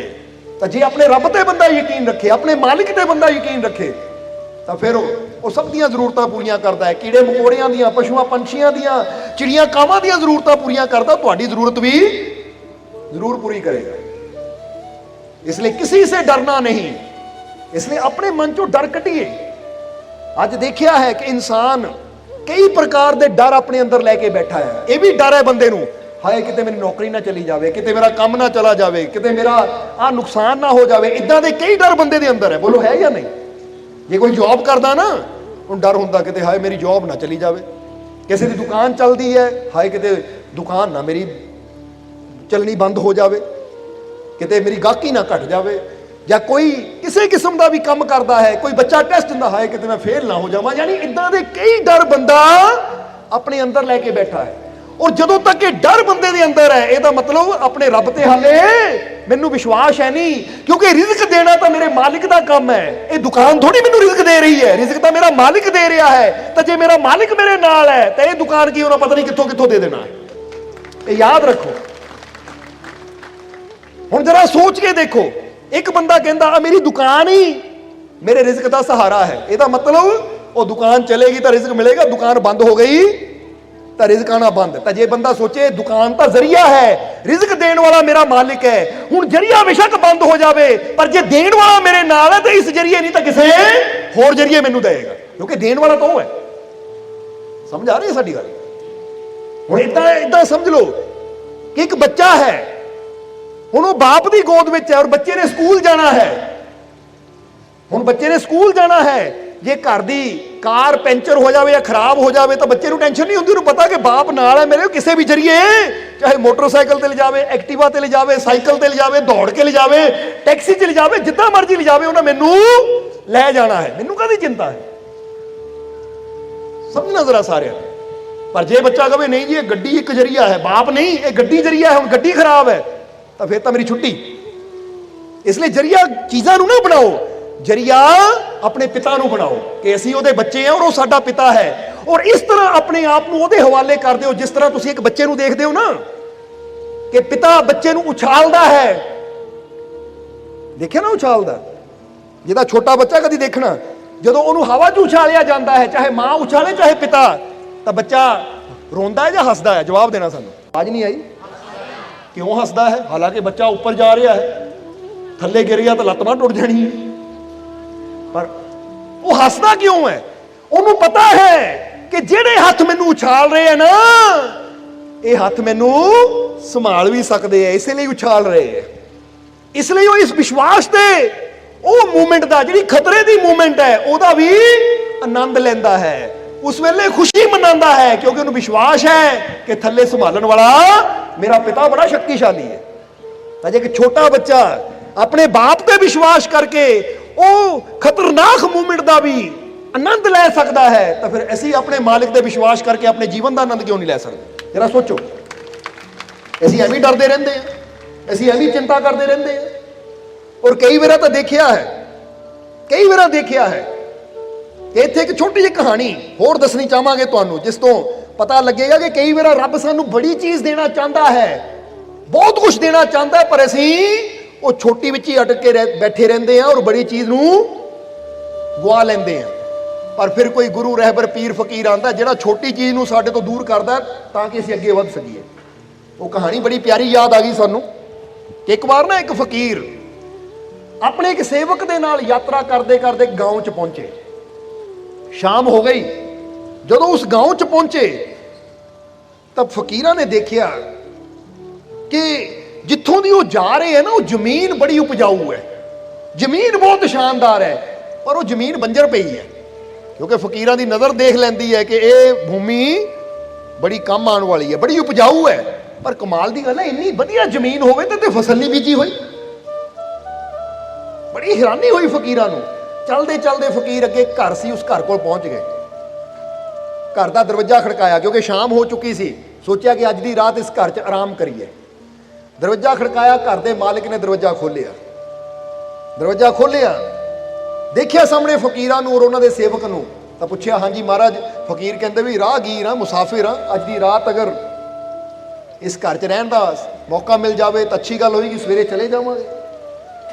घर वाले ने भी देखा रब दे फकीर लगते हैं, चलो फकीरां दी सेवा करन दा मौका मिल रहा है, उन्हें फकीरां नूं बिठाया, शाम नूं लंगर पानी छकाया। जदों लंगर पानी छक के हटे तो फकीरां ने पूछा कि आ जिहड़ी जमीन है चारों तरफ ये किहदी है? वो कहंदा जी मेरी है। फकीर कहंदे कमाल दी गल है, जे तेरी जमीन है तो तू इत्थे खेती क्यों नहीं करदा? ये तो जमीन बहुत अच्छी है, बड़ी उपजाऊ है, तू खेती क्यों नहीं करदा? वो कहंदा महाराज लोड़ ही कोई नहीं खेती करन दी। फकीर कहते भी गुजारा कितना करदा आ? कहता देखो घर के बाहर मझ वजी है ना, आ मझ ये दुध दिंदी है और ये दुध बेच के मैं अपना और अपने परिवार का गुजारा करता है। फकीर कहते किन्ना आ जाता है? कहता बस जी गुजारे जोगा आ जाता है, क्योंकि जिदा समझ लो 20-25 किलो दुध दिंदी है तो बेच के वो जिन्ने के पैसे आते गुजारा बड़ा वधिया चली जाता है। फकीर बड़े हैरान हुए कि तो दिनों च ही सालों च लखापति हो सकता है, फिर भी इत्थे बैठा है। हुण जरा गौर करो, फिर भी इत्थे बैठा है, बहुत कुछ इहनूं मिल सकता है, पर एक मझ के सहारे बैठा है, उहदा दुध दोह के वही बेच के अपना गुजारा कर रहा है। ਫਕੀਰ ਗੱਲਬਾਤ ਕਰਕੇ ਕਹਿੰਦੇ ਠੀਕ ਹੈ, ਹੁਣ ਸਾਡੇ ਆਰਾਮ ਦਾ ਸਮਾਂ ਹੋ ਗਿਆ, ਅਸੀਂ ਥੋੜਾ ਆਰਾਮ ਕਰ ਲਈਏ। ਫਕੀਰਾਂ ਵਾਸਤੇ ਬਿਸਤਰ ਲਗਾ ਦਿੱਤਾ, ਕੋਲ ਹੀ ਸੇਵਕ ਦਾ ਬਿਸਤਰ ਲਗਾ ਦਿੱਤਾ। ਘਰ ਵਾਲੇ ਵੀ ਆਪਣੇ ਕਮਰੇ ਚਲੇ ਗਏ ਔਰ ਲੰਮੇ ਪੈ ਗਏ। ਇੱਧਰ ਫਕੀਰ ਲੇਟੇ ਔਰ ਜਦੋਂ ਅੱਧੀ ਕੁ ਰਾਤ ਹੋਈ ਫਕੀਰ ਉੱਠੇ ਔਰ ਹੌਲੀ ਦਣੀ ਆਪਣੇ ਸੇਵਕ ਨੂੰ ਉਠਾਇਆ। ਕਹਿੰਦੇ ਉੱਠ ਉੱਠ। ਸੇਵਕ ਵੀ ਹੈਰਾਨ ਹੋਇਆ ਕਿ ਇਦਾਂ ਚੋਰਾਂ ਦੀ ਤਰ੍ਹਾਂ ਮੈਨੂੰ ਕਿਉਂ ਉਠਾ ਰਹੇ ਆ ਰਾਤ ਨੂੰ, ਨਹੀਂ ਤਾਂ ਅੱਗੇ ਤਾਂ ਕਦੀ ਉਠਾਇਆ ਨਹੀਂ। ਬੜੀ ਹੌਲੀ ਹੌਲੀ ਫਕੀਰ ਬੋਲ ਰਿਹਾ ਉੱਠ ਉੱਠ। ਸੇਵਕ ਉੱਠਿਆ, ਕਹਿੰਦਾ ਹਾਂਜੀ ਹਾਂਜੀ ਗੁਰੂ ਜੀ ਦੱਸੋ। ਕਹਿੰਦੇ ਚੱਲ ਚੱਲੀਏ। ਕਹਿੰਦਾ ਮਹਾਰਾਜ ਅੱਧੀ ਰਾਤ ਨੂੰ ਜਾਣਾ ਹੈ, ਸਵੇਰੇ ਚਲਾਂਗੇ, ਇੰਨਾ ਸਵਾਦਿਸ਼ਟ ਭੋਜਨ ਕੀਤਾ, ਸਵੇਰੇ ਭੋਜਨ ਕਰਕੇ ਚਲਾਂਗੇ, ਔਰ ਘਰ ਦੇ ਵੀ ਕਿੰਨੇ ਚੰਗੇ ਆ, ਕਿੰਨਾ ਪਿਆਰ ਕੀਤਾ, ਕਿੰਨੀ ਸੇਵਾ ਕੀਤੀ ਸਾਡੀ। ਉਹ ਫਕੀਰ ਕਹਿੰਦੇ ਤਾਂ ਹੀ ਤਾਂ ਕਿਹਾ ਚੱਲ ਉੱਠ ਚੱਲੀਏ। ਹੁਣ ਉੱਠੇ, ਹੌਲੀ ਦਣੀ ਫਕੀਰਾਂ ਨੇ ਦਰਵਾਜ਼ਾ ਖੋਲ੍ਹਿਆ ਤਾਂ ਕਿ ਆਵਾਜ਼ ਨਾ ਆਵੇ, ਬਾਹਰ ਨਿਕਲ ਗਏ। ਜਦੋਂ ਬਾਹਰ ਨਿਕਲੇ ਸੇਵਕ ਕਹਿੰਦਾ ਜੀ ਹੁਣ ਅੱਧੀ ਰਾਤ ਨੂੰ ਜਾਣ ਦੇ ਪਿੱਛੇ ਕੀ ਤੁੱਕ ਹੈ। ਫਕੀਰ ਕਹਿੰਦੇ ਤੁੱਕ ਛੱਡ, ਆ ਮੱਝ ਖੋਲ ਲੈ। ਕਹਿੰਦਾ ਕਮਾਲ ਦੀ ਗੱਲ ਹੈ ਮਹਾਰਾਜ, ਇਹਨੂੰ ਖੋਲ ਕੇ ਕੀ ਕਰਨਾ ਹੈ। ਕਹਿੰਦੇ ਲੈ ਕੇ ਜਾਣੀ ਹੈ ਅਸੀਂ। ਉਹ ਕਹਿੰਦਾ ਮਹਾਰਾਜ ਚੋਰੀ। ਅੱਜ ਤੱਕ ਉਹ ਬੜਾ ਹੈਰਾਨ ਹੋਇਆ, ਅੱਜ ਤੱਕ ਮੇਰੇ ਗੁਰੂ ਨੇ ਕਿਸੇ ਦਾ ਬੁਰਾ ਨਹੀਂ ਕੀਤਾ, ਕਿਸੇ ਦਾ ਹੱਕ ਨਹੀਂ ਮਾਰਿਆ, ਇਹ ਮੇਰਾ ਸਤਿਗੁਰ ਕੀ ਕਰ ਰਿਹਾ ਹੈ, ਇੱਕ ਮੱਝ ਦੀ ਚੋਰੀ ਕਰਵਾ ਰਿਹਾ ਹੈ।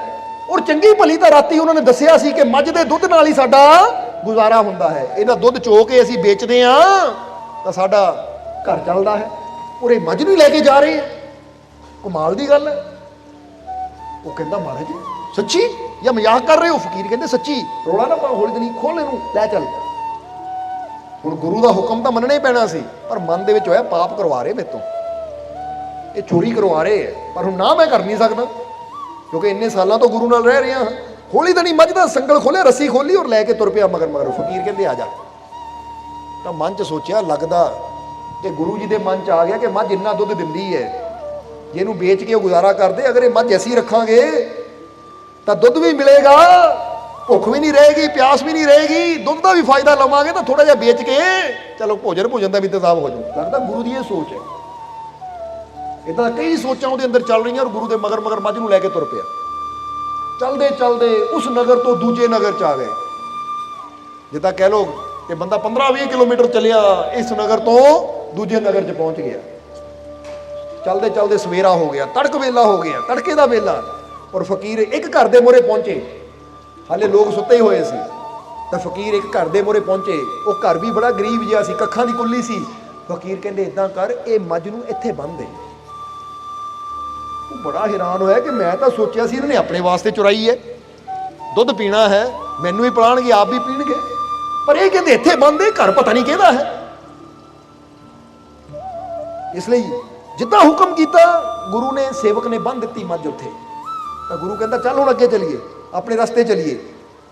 ਉਹ ਮਨ 'ਚ ਸੋਚਣ ਲੱਗਾ ਕਮਾਲ ਦੀ ਗੱਲ ਹੈ, ਜੇ ਚੋਰੀ ਕਰਨੀ ਸੀ ਤਾਂ ਫਿਰ ਫਾਇਦਾ ਕੀ ਜੇ ਦੂਜੇ ਨੂੰ ਦੇ ਕੇ ਜਾਣੀ ਹੈ। ਹੁਣ ਇਹ ਘਰ 'ਚ ਪਤਾ ਨਹੀਂ ਰਹਿੰਦਾ ਕੌਣ ਹੈ, ਇਹਦੇ ਅੰਦਰ ਘਰ ਦਾ ਮਾਲਿਕ ਕੌਣ ਹੈ, ਕਿੱਦਾਂ ਦਾ ਹੈ, ਉਹਦੇ ਘਰ ਦੇ ਬਾਹਰ ਮੱਝ ਬੰਨ ਕੇ ਚਲੇ ਗਏ। ਇਹਨਾਂ ਦੀ ਰਮਝਾ ਇਹੀ ਜਾਣਨ। ਪਰ ਇੱਥੋਂ ਇੱਕ ਤਾਂ ਪਤਾ ਲੱਗ ਗਿਆ ਕਿ ਗੁਰੂ ਨੇ ਜੇ ਮੱਝ ਚੁਰਾਈ ਹੈ ਤਾਂ ਆਪਣੇ ਵਾਸਤੇ ਨਹੀਂ ਚੁਰਾਈ, ਇਹ 'ਚ ਵੀ ਕੋਈ ਰਾਜ ਹੈ। ਹੁਣ ਤੁਰ ਪਿਆ ਗੁਰੂ ਦੇ ਨਾਲ। ਹੁਣ ਜਿੱਥੇ ਜਾਣਾ ਸੀ ਯਾਤਰਾ ਕਰਨ ਵਾਸਤੇ ਚਲੇ ਗਏ। 1 ਸਾਲ ਗੁਜ਼ਰਿਆ, 2 ਸਾਲ ਗੁਜ਼ਰੇ, 10 ਸਾਲ ਗੁਜ਼ਰੇ, ਪਰ ਸੇਵਕ ਦੇ ਮਨ 'ਚ ਇੱਕ ਨਾ ਸ਼ਿਕਵਾ ਜਿਹਾ ਸੀ ਕਿ ਮੇਰੇ ਗੁਰੂ ਨੇ ਮੇਰੇ ਤੋਂ ਪਾਪ ਕਰਵਾਇਆ, ਕਿਸੇ ਦੀ ਮੱਝ ਚੋਰੀ ਕਰਵਾਈ। ਇਹ ਇੱਕੋ ਹੀ ਮੇਰੀ ਕਮੀ ਹੈ ਮੇਰੇ ਅੰਦਰ, ਜੋ ਗੁਰੂ ਦੇ ਕਹਿਣ ਤੇ ਮੈਂ ਪਾਪ ਕੀਤਾ। ਹੁਣ ਜਦੋਂ ਇਹ ਘਟਨਾ ਨੂੰ 10 ਸਾਲ ਗੁਜ਼ਰ ਗਏ ਤਾਂ ਗੁਰੂ ਦਾ ਅੰਤਿਮ ਸਮਾਂ ਨੇੜੇ ਆਇਆ, ਕਿਉਂਕਿ ਬਿਰਧ ਹੋ ਚੁੱਕੇ ਸੀ। ਤਾਂ ਜਦੋਂ ਅੰਤਿਮ ਸਮਾਂ ਨੇੜੇ ਆਇਆ ਤਾਂ ਗੁਰੂ ਨੇ ਸੇਵਕ ਨੂੰ ਬੁਲਾਇਆ। ਕਹਿੰਦੇ ਗੱਲ ਸੁਣ, ਹੁਣ ਸਾਡਾ ਦੁਨੀਆ ਤੋਂ ਜਾਣ ਦਾ ਸਮਾਂ ਆ ਗਿਆ, ਪਰ ਅਸੀਂ ਜਾਣਦੇ ਹਾਂ ਕਿ ਤੇਰੇ ਮਨ 'ਚ ਇੱਕ ਬੋਝ ਹੈ। ਉਹ ਬੋਝ ਹੈ ਕਿ ਅਸੀਂ ਤੇਰੇ ਤੋਂ ਮੱਝ ਚੁਰਾਈ ਸੀ, ਤੈਨੂੰ ਮੱਝ ਤੇਰੇ ਤੋਂ ਚੁਰਾਈ ਕਿ ਆ ਮੱਝ ਲੈ ਚੱਲ, ਔਰ ਉਹ ਬੋਝ ਅੱਜ ਵੀ ਤੇਰੇ ਦਿਲ ਤੇ ਹੈ। ਹੁਣ ਇਦਾਂ ਕਰ, ਹੁਣ ਅਸੀਂ ਦੁਨੀਆ ਤੋਂ ਜਾਣ ਲੱਗੇ, ਹੁਣ ਤੂੰ ਇਕੱਲਾ ਆਜ਼ਾਦ ਹੈ। ਇਸ ਲਈ ਹੁਣ ਇਦਾਂ ਕਰੀ, ਜਦੋਂ ਸਾਡੀ ਮੌਤ ਹੋ ਜਾਵੇ, ਸਾਡਾ ਸੰਸਕਾਰ ਕਰਕੇ, ਦਾਹ ਸੰਸਕਾਰ ਕਰਕੇ ਤੂੰ ਵਾਪਸ ਜਾਈਂ। ਪਹਿਲਾਂ ਉਸ ਘਰ ਵਿੱਚ ਜਾਈਂ ਜਿੱਥੇ ਮੱਝ ਬੰਨੀ ਸੀ, ਜਿੱਥੇ ਮੱਝ ਬੰਨੀ ਸੀ, ਔਰ ਫਿਰ ਉਸ ਘਰ 'ਚ ਜਾਈਂ ਜਿੱਥੋਂ ਮੱਝ ਚੁਰਾਈ ਸੀ। ਤੈਨੂੰ ਆਪੇ ਪਤਾ ਲੱਗ ਜਾਏਗਾ ਕਿ ਇਹ ਜੇ ਤੂੰ ਕਰਮ ਕੀਤਾ ਇਹ ਪਾਪ ਨਹੀਂ ਸੀ, ਇਹ ਬਹੁਤ ਵੱਡੀ ਨੇਕੀ ਸੀ। ਉਹ ਕਹਿੰਦਾ ਕਮਾਲ ਦੀ ਗੱਲ ਹੈ, ਕਿਸੇ ਦੀ ਮੱਝ ਚੁਰਾਣਾ ਨੇਕੀ, ਇਹ ਕਿੱਦਾਂ ਹੋ ਸਕਦੀ ਹੈ? ਪਰ ਹੁਣ ਗੁਰੂ ਨੇ ਕਿਹਾ ਹੈ ਤਾਂ ਜਾ ਕੇ ਪਤਾ ਜ਼ਰੂਰ ਕਰਨਾ ਹੈ। ਹੁਣ ਜਦੋਂ ਗੁਰੂ ਦੀ ਆਤਮਾ ਸਰੀਰ ਚੋਂ ਨਿਕਲੀ यानी परमात्मा च लीन होई। तो इन्हां रीति रिवाज अनुसार संस्कार करके जो फ्री हो गया तो तुर पिया गुरु के हुक्म अनुसार अपने दिल का बोझ हल्का करने वास्ते, ये जानने वास्ते कि जो गुरु ने मेरे तो पाप करवाया सी बाकी वो पाप सी या नेकी सी।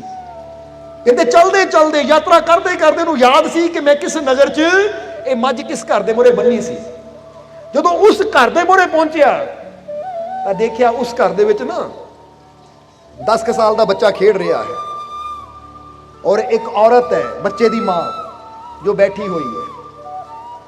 बच्चा खेड रहा है और औरत बैठी हुई अपने घर का काम कर रही है। इन्हें जदों देखिया तो जाके दरवाजा खड़काया। जदों देखिया औरत ने दरवाजे दस्तक दी, ध्यान मारिया तो पूछा हाँ जी दसो तुसी कौन हो।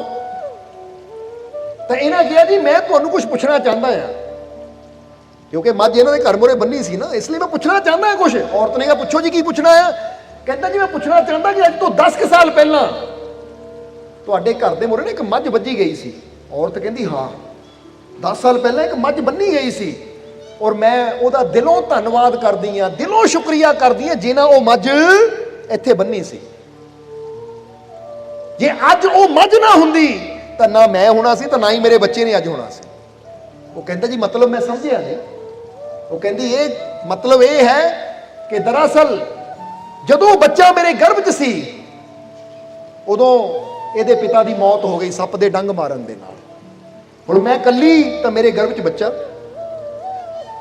हुण समझ नहीं आता सी ना मैं दिहाड़ी करन जोगी सी ना किते काम करन जोगी, क्योंकि गर्भ विच बच्चा है, ना वजन उठा सकदियां ना कोई काम कर सकदियां।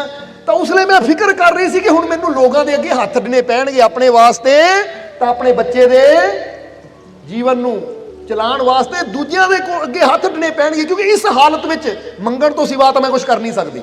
हाँ चलो जो बंदा कहता बच्चे का जन्म हो गया, पैदाइश हो गई, बच्चा 5-6 महीने का हो गया, हुण बच्चे नूं रख के बंदा साइड ते पा के तो आप थोड़ा बहुता काम कर सकता है, पर जो गर्भ च होवे की काम करना है। कहंदी मैं बड़ी परेशान सी तो रब नूं कहा हे मेरे मालिक हे रब्बा कोई इदां दा जरिया बना दे कि मैनूं मेहनत भी ना करनी पवे तो मेरे घर का गुजारा भी चल पवे, तो मैनूं किसी के हत्थ भी अड्डना ना पवे। मैं रात नूं ये बेनती करके रब अगे सुती सी, जदों सवेर नूं उठी तो देखिया मेरे घर दे अगे मझ बची हुई है। मैं हैरान रह गई मझ आ कित्थों गई, कित्थों आ गई मझ। पर जदों मैं उस भैंस नूं मझ नूं देखिया तो फिर मैं उन्होंने देखिया कि तो दुध देने वाली है, क्योंकि जानवर नूं पशु नूं देख के पता लग जाता है। कहती फिर मैं उहदा दुध दोहया चोया, उहदा दुध जदों देखिया बाल्टी भर गई तो फिर जिन्नी क मेरी जरूरत सी उन्ना क मैं रखिया, बाकी मैं बेच दिता और उहदा जो पैसा आया उहदे नाल मैं भोजन किया, अपने घर का गुजारा चलाया। तो मैं उसने रब नूं कहा रब्बा तू बड़ी जल्दी सुनदा है, मैं तेरे अगे बेनती की थी कि मैनूं किसी अगे हत्थ अड्डना ना पवे अपनी खातर या अपनी औलाद की खातर, किसी को मंगना ना पवे। क्योंकि जिद्दां दसिया जदों पता ना कि गर्भ विच बच्चा होवे तो फिर बंदा दिहाड़ी भी नहीं कर सकता, तो किसी को मंग के रोटी खानी उदा शर्म की गल है। इत्थे भी यही गल आई ना, किसी से आस ना रखना सिवाए कि इहनूं भी विश्वास ही ना अपने रब तो मंगिया कि रब्बा इदां दी कोई रहमत कर दे कि मेरी जरूरत भी पूरी हो जावे तो मैनूं किसी अगे हत्थ भी अड्डना ना पवे। और दस रही है कि रात नूं मैं फरियाद करके सुती तो सवेर नूं जदों देखिया मझ मेरे दरवाजे ते बजी तो मैं कहा रब ही आया जो रातों रात मेरी फरियाद नूं पूरा कर गया।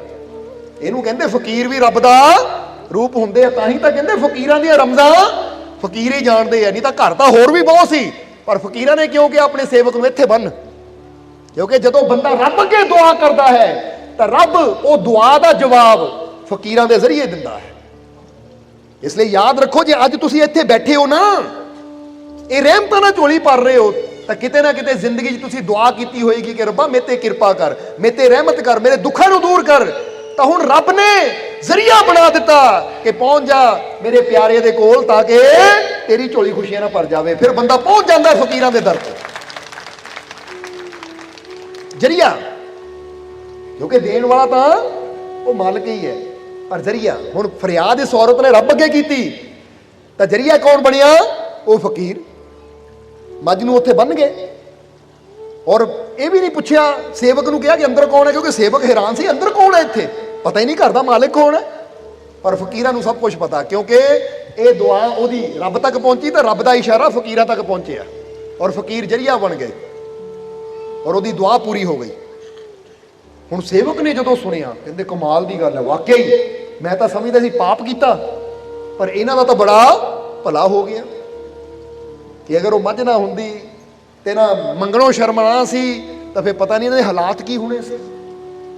ਪਰ ਚਲੋ ਇਹਦੇ ਵਾਸਤੇ ਤਾਂ ਨੇਕੀ ਹੋ ਗਈ, ਪਰ ਜਿਨ੍ਹਾਂ ਦੀ ਮੱਝ ਚੋਰੀ ਹੋਈ ਉੱਥੇ ਤਾਂ ਪਾਪ ਹੋ ਗਿਆ ਨਾ, ਉਹਨਾਂ ਦਾ ਤਾਂ ਬੁਰਾ ਹੋ ਗਿਆ ਨਾ, ਕਿਉਂਕਿ ਮੱਝ ਤਾਂ ਉਹਨਾਂ ਦੀ ਸੀ, ਇਹਨਾਂ ਦਾ ਤਾਂ ਫਾਇਦਾ ਹੋ ਗਿਆ, ਇਹਨਾਂ ਨੂੰ ਮੁਫਤ ਵਿੱਚ ਮਿਲ ਗਈ। ਪਰ ਜਿਨ੍ਹਾਂ ਦੀ ਮੱਝ ਗਈ ਹੁਣ ਉਹਨਾਂ ਨੂੰ ਦੇਖਾਂ ਜਾ ਕੇ ਕਿ ਨੁਕਸਾਨ ਤਾਂ ਉਹਨਾਂ ਦਾ ਹੋਇਆ, ਚੋਰੀ ਤਾਂ ਉਹਨਾਂ ਦੀ ਹੋਈ ਸੀ ਮੱਝ, ਉਹਦਾ ਕੀ ਭਲਾ ਹੈ ਜਰਾ ਜਾ ਕੇ ਦੇਖਾਂ। ਕਹਿੰਦੇ ਜਦੋਂ ਇਹ ਚੱਲਦਾ ਚੱਲਦਾ ਚੱਲਦਾ ਚੱਲਦਾ ਉਸ ਨਗਰ 'ਚ ਪਹੁੰਚਿਆ ਜਿੱਥੇ 10 ਸਾਲ ਪਹਿਲਾਂ ਫਕੀਰਾਂ ਦੇ ਨਾਲ ਰਿਹਾ ਸੀ, ਜਦੋਂ ਉਸ ਜਗ੍ਹਾ ਪਹੁੰਚਿਆ ਤਾਂ ਦੇਖ ਕੇ ਹੈਰਾਨ ਰਹਿ ਗਿਆ ਕਿ ਉੱਥੇ ਆਲੀਸ਼ਾਨ ਕੋਠੀ ਪਈ ਹੋਈ ਹੈ, ਆਲੀਸ਼ਾਨ ਘਰ ਬਣਿਆ ਹੋਇਆ ਹੈ ਔਰ ਨੌਕਰ ਚਾਕਰ ਘੁੰਮ ਰਹੇ ਹੈ। ਬੜਾ ਹੈਰਾਨ ਹੋਇਆ ਕਿ 10 ਸਾਲ ਪਹਿਲਾਂ ਤਾਂ ਇਹਦੇ ਹਾਲਾਤ ਕੁਝ ਹੋਰ ਸੀ, ਅੱਜ ਬੜੀਆਂ ਸ਼ਾਨਾਂ ਹੈ, ਨੌਕਰ ਵੀ ਰੱਖੇ ਹੋਏ ਹੈ ਔਰ ਆਪ ਸ਼ਾਨ ਨਾਲ ਉਹ ਘਰ ਦਾ ਮਾਲਿਕ ਬੈਠਾ ਹੋਇਆ, ਇਹਨਾਂ ਪਛਾਣ ਲਿਆ ਕਿ ਉਹੀ ਹੈ ਇਹ। ਗਿਆ ਘਰ ਦੇ ਮਾਲਿਕ ਕੋਲ ਤਾਂ ਘਰ ਦੇ ਮਾਲਿਕ ਨੇ ਜਦੋਂ ਇਹਨੂੰ ਦੇਖਿਆ ਸੇਵਕ ਨੂੰ ਤਾਂ ਗੌਰ ਨਾਲ ਦੇਖਣ ਲੱਗਾ ਤਾਂ ਇਸ ਸੇਵਕ ਨੇ ਕਿਹਾ ਫਕੀਰਾਂ ਦੇ ਨਾਲ, ਕਹਿੰਦਾ ਜੀ ਪਛਾਣਿਆ ਮੈਨੂੰ? ਘਰ ਦਾ ਮਾਲਿਕ ਕਹਿੰਦਾ ਦੇਖਿਆ ਦੇਖਿਆ ਲੱਗਦਾ, ਕੌਣ ਹੋ ਤੁਸੀਂ? ਕਹਿੰਦਾ 10 ਸਾਲ ਪਹਿਲਾਂ ਮੈਂ ਆਪਣੇ ਡਰਦੇ ਨਾਲ ਦੱਸਿਆ ਕਿ ਜੇ ਮੈਂ ਦੱਸਿਆ ਤਾਂ ਇਹਨੂੰ ਪਤਾ ਲੱਗ ਗਿਆ ਹੋਣਾ ਕਿ ਰਾਤ ਨੂੰ ਮੱਝ ਗਈ ਹੈ ਤਾਂ ਫਕੀਰ ਵੀ ਅੱਧੀ ਰਾਤ ਨੂੰ ਚਲੇ ਗਏ, ਇਹਨਾਂ ਨੇ ਮੇਰੀ ਮੱਝ ਚੋਰੀ ਕੀਤੀ ਹੈ, ਹੁਣ ਪਤਾ ਨਹੀਂ ਕੀ ਕਰੇਗਾ ਇਹ ਮੇਰਾ, ਪਰ ਦੱਸਤਾ ਦੇਵਾਂ ਇਹਨੂੰ ਤਾਂ ਹੀ ਮਨ ਦਾ ਬੋਝ ਹਲਕਾ ਹੋਏਗਾ। ਕਹਿੰਦਾ ਪਛਾਣਿਆ ਮੈਨੂੰ? 10 ਸਾਲ ਪਹਿਲਾਂ ਮੈਂ ਆਪਣੇ ਗੁਰੂ ਦੇ ਨਾਲ ਤੁਹਾਡੇ ਕੋਲ ਆਇਆ ਸੀ। ਜਦੋਂ ਉਹਨਾਂ ਸੁਣਿਆ ਉੱਠ ਕੇ ਖੜਾ ਹੋ ਗਿਆ ਔਰ ਪੈਰ ਫੜ ਲਏ ਇਹਦੇ, ਕਹਿੰਦਾ ਜੀ ਧੰਨਵਾਦ ਤੁਹਾਡਾ ਔਰ ਤੁਹਾਡੇ ਗੁਰੂ ਦਾ, ਗੁਰੂ ਜੀ ਕਿੱਥੇ ਹੈ? ਉਹ ਕਹਿੰਦਾ ਕਮਾਲ ਦੀ ਗੱਲ ਹੈ, ਮੈਂ ਤਾਂ ਸੋਚਿਆ ਸੀ ਇਹ ਚੋਰੀ ਦਾ ਇਲਜ਼ਾਮ ਲਾ ਕੇ ਮੈਨੂੰ ਝਿੜਕਾਂ ਮਾਰੇਗਾ, ਮੈਨੂੰ ਚੋਰ ਕਹੇਗਾ, ਗੁੱਸਾ ਕਰੇਗਾ ਕਿ ਤੁਸੀਂ ਮੇਰੀ ਮੱਝ ਹੀ ਖੋਹ ਕੇ ਲੈ ਗਏ, ਇਹ ਤਾਂ ਕਹਾਣੀ ਉਲਟੀ ਧੰਨਵਾਦ ਕਰ ਰਿਹਾ ਹੈ। ਸੇਵਕ ਨੇ ਕਿਹਾ ਜੀ ਗੁਰੂ ਜੀ ਤਾਂ ਆਪਣੀ ਸੰਸਾਰਿਕ ਯਾਤਰਾ ਪੂਰੀ ਕਰਕੇ ਚਲੇ ਗਏ ਰੱਬ ਦੇ ਘਰ, ਪਰ ਮੈਂ ਆਇਆ ਹਾਂ ਤੁਹਾਨੂੰ ਮਿਲਣ ਵਾਸਤੇ। ਤਾਂ ਉਸਨੇ ਕਿਹਾ, ਉਸ ਘਰ ਦੇ ਮਾਲਿਕ ਨੇ, ਕਹਿੰਦਾ ਜੀ ਤੁਹਾਡਾ ਔਰ ਤੁਹਾਡੇ ਗੁਰੂ ਦਾ ਬੜਾ ਮੈਂ ਅਹਿਸਾਨਮੰਦ ਹਾਂ। ਉਹ ਕਹਿੰਦੇ ਮਤਲਬ ਮੈਂ ਸਮਝਿਆ ਨਹੀਂ, ਅਸੀਂ ਤਾਂ ਉਦੋਂ ਰਾਤ ਨੂੰ ਤੁਹਾਡੇ ਕੋਲ ਰੁਕੇ ਔਰ ਅੱਧੀ ਰਾਤ ਨੂੰ ਅਸੀਂ ਚੋਰੀ ਚੋਰੀ ਚਲੇ ਗਏ, ਤੇ ਇਹਨਾਂ ਕਿਹਾ ਮੈਨੂੰ ਪਤਾ ਤੁਸੀਂ ਚੋਰੀ ਚੋਰੀ ਗਏ ਤਾਂ ਮੇਰੀ ਮੱਝ ਵੀ ਚੋਰੀ ਚੋਰੀ ਲੈ ਗਏ। ਉਹ ਕਹਿੰਦਾ ਫਿਰ ਵੀ ਤੁਸੀਂ ਮੈਨੂੰ ਧੰਨਵਾਦ ਦੇ ਰਹੇ ਹੋ? ਉਹ ਕਹਿੰਦਾ ਹਾਂ, ਦਰਅਸਲ ਜਦੋਂ ਮੈਂ ਸਵੇਰੇ ਉੱਠਿਆ ਦੇਖਿਆ ਤੁਸੀਂ ਵੀ ਹੈ ਨਹੀਂ ਸੀ ਔਰ ਮੇਰੀ ਮੱਝ ਵੀ ਹੈ ਨਹੀਂ ਸੀ, ਤਾਂ ਮੈਨੂੰ ਬੜਾ ਗੁੱਸਾ ਆਇਆ, ਮੈਂ ਬੜੀਆਂ ਗਾਲਾਂ ਕੱਢੀਆਂ, ਬੜਾ ਬੁਰਾ ਬੋਲਿਆ। ਕਿੱਦਾਂ ਦੇ ਫਕੀਰ ਜਿਹੜੇ ਮੇਰੀ ਮੱਝ ਚੋਰੀ ਕਰਕੇ ਲੈ ਗਏ? ਤਾਂ ਫਕੀਰ ਦੇ ਵੇਸ਼ ਵਿੱਚ ਕੋਈ ਚੋਰ ਸੀ, ਬੜਾ ਬੁਰਾ ਭਲਾ ਬੋਲਿਆ। ਪਰ ਫਿਰ ਮੈਨੂੰ ਫਕੀਰਾਂ ਦੇ ਬਚਨ ਯਾਦ ਆਏ ਕਿ ਫਕੀਰ ਕਹਿੰਦੇ ਜ਼ਮੀਨ ਕਿਹਦੀ ਹੈ? ਇਹ ਤਾਂ ਬੜੀ ਉਪਜਾਊ ਹੈ, ਇਹ ਤੇ ਫਸਲ ਕਿਉਂ ਨਹੀਂ ਪਾਉਂਦੇ? ਤਾਂ ਫਿਰ ਮੇਰੇ ਮਨ ਚ ਆਇਆ ਇੱਕ ਵਾਰ ਫਸਲ ਬੋ ਕੇ ਤਾਂ ਦੇਖਾਂ। ਕਹਿੰਦਾ ਬਸ ਫਿਰ ਕੀ ਸੀ, ਮੇਰੇ ਕੋਲ ਥੋੜਾ ਜਿਹਾ ਪੈਸਾ ਬਚਿਆ ਸੀ, ਇੱਕ ਦਾਣਿਆਂ ਦੀ ਬੋਰੀ ਲਿਆਂਦੀ ਤਾਂ ਜਿੰਨਾ ਕੁ ਹੋ ਸਕਦਾ ਸੀ ਉਹ ਖੇਤ ਨੂੰ ਜੋਤਿਆ, ਉਹ ਚ ਫਸਲ ਬੋਈ। ਤਾਂ ਜਦੋਂ ਮੈਂ ਫਸਲ ਬੋਈ ਔਰ ਫਸਲ ਆਈ ਤਾਂ ਮੈਂ ਦੇਖ ਕੇ ਹੈਰਾਨ ਰਹਿ ਗਿਆ, ਦੁੱਧ ਵੇਚ ਕੇ ਜਿੰਨਾ ਮੈਂ ਪੂਰੇ ਸਾਲ ਚ ਕਮਾਉਂਦਾ ਸੀ ਉਹਨਾਂ ਮੈਨੂੰ ਇੱਕ ਫਸਲ ਚੋਂ ਮੁਨਾਫਾ ਹੋ ਗਿਆ। ਅੱਜ ਮੈਂ ਧੰਨਵਾਦ ਕਰਦਾ ਕਿ ਸ਼ੁਕਰ ਹੈ ਮੇਰੀ ਮੱਝ ਚੋਰੀ ਹੋਈ, ਜੇ ਮੱਝ ਚੋਰੀ ਨਾ ਹੁੰਦੀ ਤਾਂ ਸ਼ਾਇਦ ਅੱਜ ਵੀ ਮੈਂ ਦੁੱਧ ਹੀ ਵੇਚਦਾ ਹੋਣਾ ਸੀ, ਤਾਂ ਅੱਜ ਵੀ ਮੇਰੀ ਹਾਲਤ ਮਾੜੀ ਹੋਣੀ ਸੀ। ਉਹ ਫਕੀਰ ਮੱਝ ਲੈ ਗਏ ਤਾਂ ਮੇਰੇ ਸਾਹਮਣੇ ਹੋਰ ਰਸਤਾ ਖੁੱਲ ਗਿਆ, ਹੋਰ ਰਸਤਾ ਖੁੱਲਿਆ। ਅੱਜ ਦੇਖੋ ਹੁਣ ਜ਼ਮੀਨ ਦੇ ਉੱਪਰ ਫਸਲ ਮੈਂ ਨਹੀਂ ਬੋਂਦਾ, ਮੈਂ ਦਿਹਾੜੀ ਤੇ ਨੌਕਰ ਰੱਖੇ ਹੋਏ ਆ ਜਿਹੜੇ ਜ਼ਮੀਨ ਤੇ ਫਸਲ ਬੋਂਦੇ ਵੀ ਐ, ਰਾਖੀ ਵੀ ਕਰਦੇ ਆ, ਵੱਢਦੇ ਵੀ ਆ, ਮੈਂ ਤਾਂ ਬੈਠਾ ਬਿਠਾਇਆ ਮੁਨਾਫਾ ਖੱਟਦਾ ਹੈ। ਇਹ ਫਕੀਰਾਂ ਦਾ ਧੰਨਵਾਦ, ਕਿਉਂਕਿ ਉਹ ਮੱਝ ਇੱਕ ਰੁਕਾਵਟ ਸੀ ਮੈਨੂੰ ਖੁਸ਼ੀਆਂ ਤੱਕ ਲੈ ਕੇ ਜਾਣ। ਜਿੱਦਾਂ ਕਹਿੰਦਾ ਨਾ ਮੇਰੀ ਖੁਸ਼ੀਆਂ ਦੀ ਮੰਜ਼ਿਲ ਸੀ, ਪਰ ਮੱਝ ਇੱਕ ਰੁਕਾਵਟ ਬਣ ਗਈ ਸੀ ਕਿਉਂਕਿ ਮੈਂ ਉੱਥੇ ਅਟਕ ਕੇ ਬੈਠਾ ਸੀ। ਜਿੱਦਾਂ ਕੁੰਡੀ ਹੁੰਦੀ ਹੈ ਨਾ, ਬੰਦਾ ਉੱਥੇ ਅਟਕ ਜਾਂਦਾ ਹੈ, ਅੱਗੇ ਵਧ ਹੀ ਨਹੀਂ ਪਾਉਂਦਾ। ਪਰ ਜਦੋਂ ਹੀ ਫਕੀਰਾਂ ਨੇ ਉਹ ਰੁਕਾਵਟ ਦੂਰ ਕੀਤੀ, ਅੱਜ ਦੇਖ ਲਓ ਮੇਰੇ ਜੀਵਨ 'ਚ ਖੁਸ਼ੀਆਂ ਹੈ, ਕਾਮਯਾਬੀ ਹੈ। ਇਸ ਲਈ ਧੰਨਵਾਦ, ਤੁਸੀਂ ਉਹ ਮੱਝ ਚੋਰੀ ਕੀਤੀ ਤਾਂ ਮੇਰੇ ਵਾਸਤੇ ਹੋਰ ਦਰਵਾਜ਼ਾ ਖੁੱਲ ਗਿਆ। ਇਸ ਲਈ ਦੱਸਣਾ ਕੀ ਚਾਹੁੰਦੇ ਆ ਅਸੀਂ ਕਿ ਇੱਥੇ ਜਦੋਂ ਸੇਵਕ ਨੇ ਸੁਣਿਆ ਤਾਂ ਸ਼ੁਕਰ ਕੀਤਾ, ਕਹਿੰਦਾ ਅੱਜ ਮੇਰੇ ਦਿਲੋਂ ਦਿਮਾਗ ਤੋਂ ਸਾਰਾ ਬੋਝ ਲੱਥ ਗਿਆ ਕਿ ਜੇ ਮੱਝ ਚੁਰਾਈ ਸੀ ਤਾਂ ਜਿਹਦੇ ਕੋਲੋਂ ਚੁਰਾਈ ਸੀ ਉਹਦਾ ਵੀ ਭਲਾ ਹੋਇਆ, ਤਾਂ ਜਿਹਦੇ ਘਰ ਬੰਨੀ ਸੀ ਉਹਦਾ ਵੀ ਭਲਾ ਹੀ ਹੋਇਆ। ਦੋਨਾਂ ਘਰਾਂ ਨੂੰ ਫਕੀਰ ਖੁਸ਼ੀਆਂ ਨਾਲ ਭਰ ਗਏ ਔਰ ਏਦਾਂ ਭਰ ਗਏ ਕਿ ਖੁਸ਼ੀਆਂ ਵੀ ਦਿੱਤੀਆਂ ਤਾਂ ਪਤਾ ਵੀ ਨਹੀਂ ਲੱਗਣ ਦਿੱਤਾ ਕਿਸੇ ਨੇ। ਇਹੀ ਤਾਂ ਫਕੀਰਾਂ ਦੀ ਰਮਜ਼ ਹੁੰਦੀ ਹੈ। ਉਹ ਝੋਲੀਆਂ ਵੀ ਭਰ ਦਿੰਦੇ ਤਾਂ ਪਤਾ ਵੀ ਲੱਗਣ ਨਹੀਂ ਦਿੰਦੇ। ਇਸ ਲਈ ਇੱਥੇ ਤੁਹਾਨੂੰ ਵੀ ਇਹੀ ਗੱਲ ਕਵਾਂਗੇ ਕਿ ਜਦੋਂ ਬੰਦਾ ਇੱਕ ਚੀਜ਼ ਰੱਖਦਾ ਨਾ ਕਿ ਮੇਰੀ ਇਸੇ ਚੀਜ਼ ਤੋਂ ਮੇਰਾ ਗੁਜ਼ਾਰਾ ਹੈ, ਤਾਂ ਕੀ ਪਤਾ ਉਹ ਰੱਬ ਕਹਿੰਦਾ ਇਹ ਚੀਜ਼ ਮੈਂ ਤੇਰੇ ਤੋਂ ਲੈ ਰਿਹਾ ਕਿਉਂਕਿ ਇਸ ਤੋਂ ਅੱਛੀ ਚੀਜ਼ ਮੈਂ ਤੈਨੂੰ ਹੋਰ ਦੇਣੀ ਹੈ। ਉਸ ਵੇਲੇ ਤਾਂ ਲੱਗਦਾ ਮੇਰਾ ਨੁਕਸਾਨ ਹੋ ਰਿਹਾ, ਪਰ ਇਹ ਨਹੀਂ ਪਤਾ ਕਿ ਮੇਰਾ ਰੱਬ ਕਿਹੜੇ ਦਰਵਾਜ਼ੇ ਮੇਰੇ ਵਾਸਤੇ ਖੋਲ ਰਿਹਾ ਹੈ, ਕਿਹੜੀ ਰਹਿਮਤ ਮੇਰੇ ਵਾਸਤੇ ਤਿਆਰ ਬੈਠੀ ਹੈ, ਪਰ ਮੈਂ ਹੀ ਇੱਕ ਜਗ੍ਹਾ ਅਟਕਿਆ ਹੋਇਆ ਹਾਂ। ਇਸ ਲਈ ਮੈਂ ਪਰਵਾਹ ਨਾ ਕਰਾਂ, ਰੱਬ ਤੇ ਯਕੀਨ ਰੱਖਾਂ ਕਿ ਰਿਜ਼ਕ ਦੇਣ ਵਾਲਾ ਮੇਰਾ ਉਹ ਮਾਲਿਕ ਹੈ। ਇਸ ਲਈ ਇਹ ਨਾ ਬੰਦਾ ਸੋਚੇ ਕਿ ਆਹ ਚੀਜ਼ ਮੈਨੂੰ ਰਿਜ਼ਕ ਦੇਣ ਵਾਲੀ ਹੈ। ਸਮਝਦੇ ਹੋ ਕਿ ਨਹੀਂ? ਕਿਉਂਕਿ ਜਦੋਂ ਬੰਦਾ ਕਿਸੇ ਚੀਜ਼ ਨੂੰ ਜਾਂ ਕਿਸੇ ਇਨਸਾਨ ਨੂੰ ਸੋਚ ਲੈਂਦਾ ਇਹ ਮੈਨੂੰ ਦੇਣ ਵਾਲਾ ਹੈ, ਤੇ ਅਸੀਂ ਰੱਬ ਨਾਲੋਂ ਟੁੱਟ ਕੇ ਇੱਕ ਨਾਲ ਜੁੜ ਜਾਂਦੇ ਹਾਂ। ਪਰ ਜਦੋਂ ਅਸੀਂ ਕਹਿੰਦੇ ਹਾਂ ਕਿ ਰਿਜ਼ਕ ਦੇਣ ਵਾਲਾ ਉਹ ਮੇਰਾ ਮਾਲਿਕ ਹੈ, ਜ਼ਰੀਏ ਉਹ ਹਜ਼ਾਰਾਂ ਹੀ ਬਣਾ ਸਕਦਾ ਹੈ, ਤਾਂ ਫਿਰ ਬੰਦਾ ਉਹ ਤਾਕਤ ਨਾਲ ਜੁੜ ਜਾਂਦਾ ਹੈ ਜੋ ਸਭ ਨੂੰ ਦੇਣ ਵਾਲੀ ਹੈ। ਔਰ ਜਦੋਂ ਉਹਦੇ ਨਾਲ ਅਸੀਂ ਜੁੜਦੇ ਹਾਂ ਤਾਂ ਫਿਰ ਉਹਨਾਂ ਪਤਾ ਨਹੀਂ ਕਿੱਥੋਂ ਕਿੱਥੋਂ ਕਿੱਦਾਂ ਸਾਨੂੰ ਦੇਈ ਜਾਣਾ ਹੈ। ਇਸ ਲਈ यही चीज मालिक दस रहे हैं कि किसी से डरना नहीं और ना ही किसी से आस रखना सिवाय उस मालिक, उस परमात्मा, उस प्रभु तो।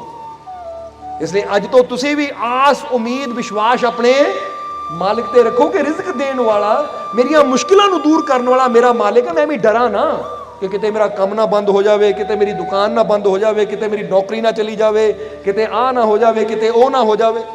जरा सोचो, समझो इस चीज में। कहते हैं चाइना का बहुत अमीर आदमी सी जैक मा, जिहदा नाम सी जैक मा, अली बाबा का फाउंडर। हुण इस वेले उहदे की हालात है वो तो पता नहीं, पर उहनूं चाइना का सब तो अमीर आदमी कहा जाता है। पर जदों उहदी लाइफ बारे वो दसदा है कि मेरे हालात इदां दे सी ने, कॉलेज विचों कई बार फेल होया, कई जगह मैं नौकरी वास्ते एप्लीकेशन दित्ती पर रिजैक्ट हो गया। तो मैं कहना कि बाकी सारे नूं कामयाबी मिली जाती है, कोई नौकरी की एप्लीकेशन दिंदा उन्होंने नौकरी मिली जाती है, बाकी सारे सफल हो जाते, पता नहीं रब मैनू क्यों नहीं सफलता दे रहा। फिर वो दस दे कि शायद KFC अंदर ना 24 बंदियां ने रिज्यूम दिता, एप्लीकेशन दी, वो जैकमा दसदा कि 23 की नौकरी लग गई उत्थे ही, पर मैनू मिली नहीं 24 मैनू। तो मैं भी क्या कमाल की गल है, 23 नूं मिल गई, मैनू क्यों नहीं मिली, मेरी किस्मत ही माड़ी। पर फिर कहता है कि अज मैं जिथे पहुंचया हाँ, इत्थे पहुंच के मैं देखदा हाँ कि अगर उस वेले मैनू कोई नौकरी मिल जाती तो अज मैं इत्थे ना पहुंचदा, फिर मैं नौकर ही होना सी, पर अज मैं मालिक हाँ। जरा समझना इस चीज को। कई बार की हुंदा है कि इंसान जदों कोई काम लभदा ना तो नहीं गल बनदी, तो बंदा कहता पता नहीं ओहदा बनी जांदा, मेरा क्यों नहीं बनदा। तो फिर याद रखो, पता नहीं रब सानू किड्डी वड्डी दौलत देना चाहता है, किड्डी वड्डी मंजिल ते लैके जाना चाहता है, और इसलिए इत्थे नहीं रुकन दिंदा कि बेटा तेरे वास्ते नहीं है, तेरी मंजिल इस तो बहुत अगे है, थोड़ी होर मेहनत कर ताकि अगे होवे।